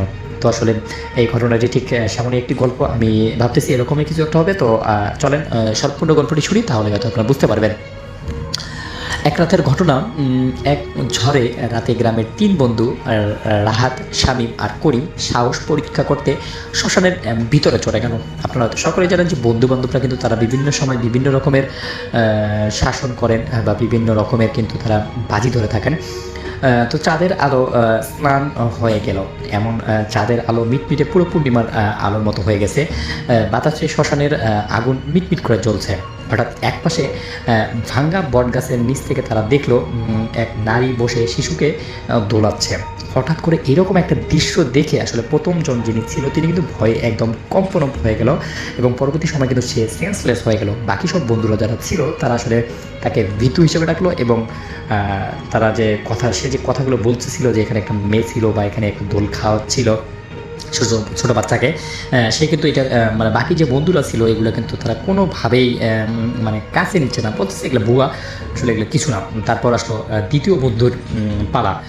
দ্বিতীয় বন্ধু যখন গেল তখন সেও সেম জিনিসটা দেখলো, এবং দেখার পর মানে সেই যে নারীটা আছে শিশুকে দোল খাওয়াচ্ছে তার কাছে যেতেই বোঝা গেল যে তার হাতে কোনো শিশু নেই, শুধু একটা শুকনো হাড়ের খুলি। সে ধীরে ধীরে মুখ তুলে তাকালো, চোখ দুটো অন্ধকার ফাঁকা গর্তের মতো, আর জিভ লম্বা হয়ে মাটির সঙ্গে লেগে গেছে। এমন একটা অবস্থায় সে আসলে রাহাত আসলে দৌড়ে পালাতে গেলে কিন্তু তার পা কাদায় আটকে গেল, কেউ যেন ধরে রেখেছে নিচ থেকে। তারপর শামীম দেখতে গেল তার পাশে শ্মশানের পড়া চিতার ভিতরে থেকে কালো হাত বের হয়ে আসতেছে। এমন একটা সময় করিম কানে হঠাৎ এক মিষ্টি গলার ডাক, ওমা আমাকে বাঁচাও, আমাকে বাঁচাও। সে ভাবছিল যে বাচ্চার কান্না, কিন্তু পিছনে তাকাতেই দেখলো এক বিকৃত মুখের মুখলা বৃদ্ধ তার কানের ধরে দাঁড়িয়ে আছে। এমন একটা দৃশ্য দেখে সেও আসলে বুঝতে পারতেছিল যে কী হবে, কারণ তারা 3 বন্ধু 3 দিকে চলে গেছে। একজন একদম সামনের দিকে চলে গেছে, একজন মাঝখানে পড়ে গেছে, এবং একজন শেষ মাথায় চলে গেছে। এবং তারা 3 জনে আসলে কী করবে বুঝতে পারতেছিল না। অবশেষে তারা মানে 3 জনেই প্রথম জনের কাছে আসলো এবং দৌড়ানোর চেষ্টা করলো। আপনাদেরকে আমি প্রথমে বলেছিলাম যে প্রথম জন কিন্তু ওই যে কাদর মধ্যে তার পা আটকে গেছিল। অবশ্যই তারা 2 জন সেই প্রথম জনকে খুঁজে পেল, এবং তারা সেই প্রথম জনকে উদ্ধার করার চেষ্টা করলো, এবং কোনোভাবেই তারা মানে তাকে উদ্ধার করতে পারতেছিল না। হঠাৎ করে যখন সেই মহিলা আবারও তাদের সামনে এসে দাঁড়ায়, তখন তারা 3 জনেই জ্ঞান হারিয়ে ফেলে। তারপর জ্ঞান হারার পর সেখানে সকাল হয়ে যায়, এবং সকালবেলা গ্রামবাসী আসলে শ্মশানের পাশে তাদের কাপড় ছেঁড়া অবস্থায় পেল, শরীর ভর্তি মানে আসরের দাগ এবং মাটি দিয়ে ভর্তি তাদের একটা অবস্থা। কিন্তু আশ্চর্য বিষয়, তাদের মুখে তখনও ছিল এক রকমের হাসি, যেন কেউ তাদেরকে আনন্দ দিয়েছে, এবং তারা সেই বিষয়টা দেখে অনেক বেশি আনন্দ পেয়েছে, এরকম একটা ভাব। পরবর্তী সময় তাদেরকে উঠিয়ে নিয়ে পরিষ্কার করা হয়, এবং তাদের থেকে জানতে চাওয়া হয় যে আসলে কী হয়েছিল সেখানে। তো পরবর্তী সময় আসলে তারা এটাই বলে যে যে মহিলা ছিল সেই মহিলা আসলে যে তার একটা বাচ্চা ছিল, যেই বাচ্চাটাকে সে জাদু তান্ত্রিক করে ফিরিয়ে নিয়ে আসার চেষ্টা করেছিল, কিন্তু গ্রামের লোকেরা তাকে ভুল বোঝে এবং তাকে অত্যাচারিত করে, তাকে নির্যাতন করে আসলে তাকে হত্যা করে। এই বিষয়টা আসলে মানুষ, এই বিষয়টা যখন হয় তখন সেই আত্মাটা আসলে আবদ্ধ অবস্থায় পড়ে যায়।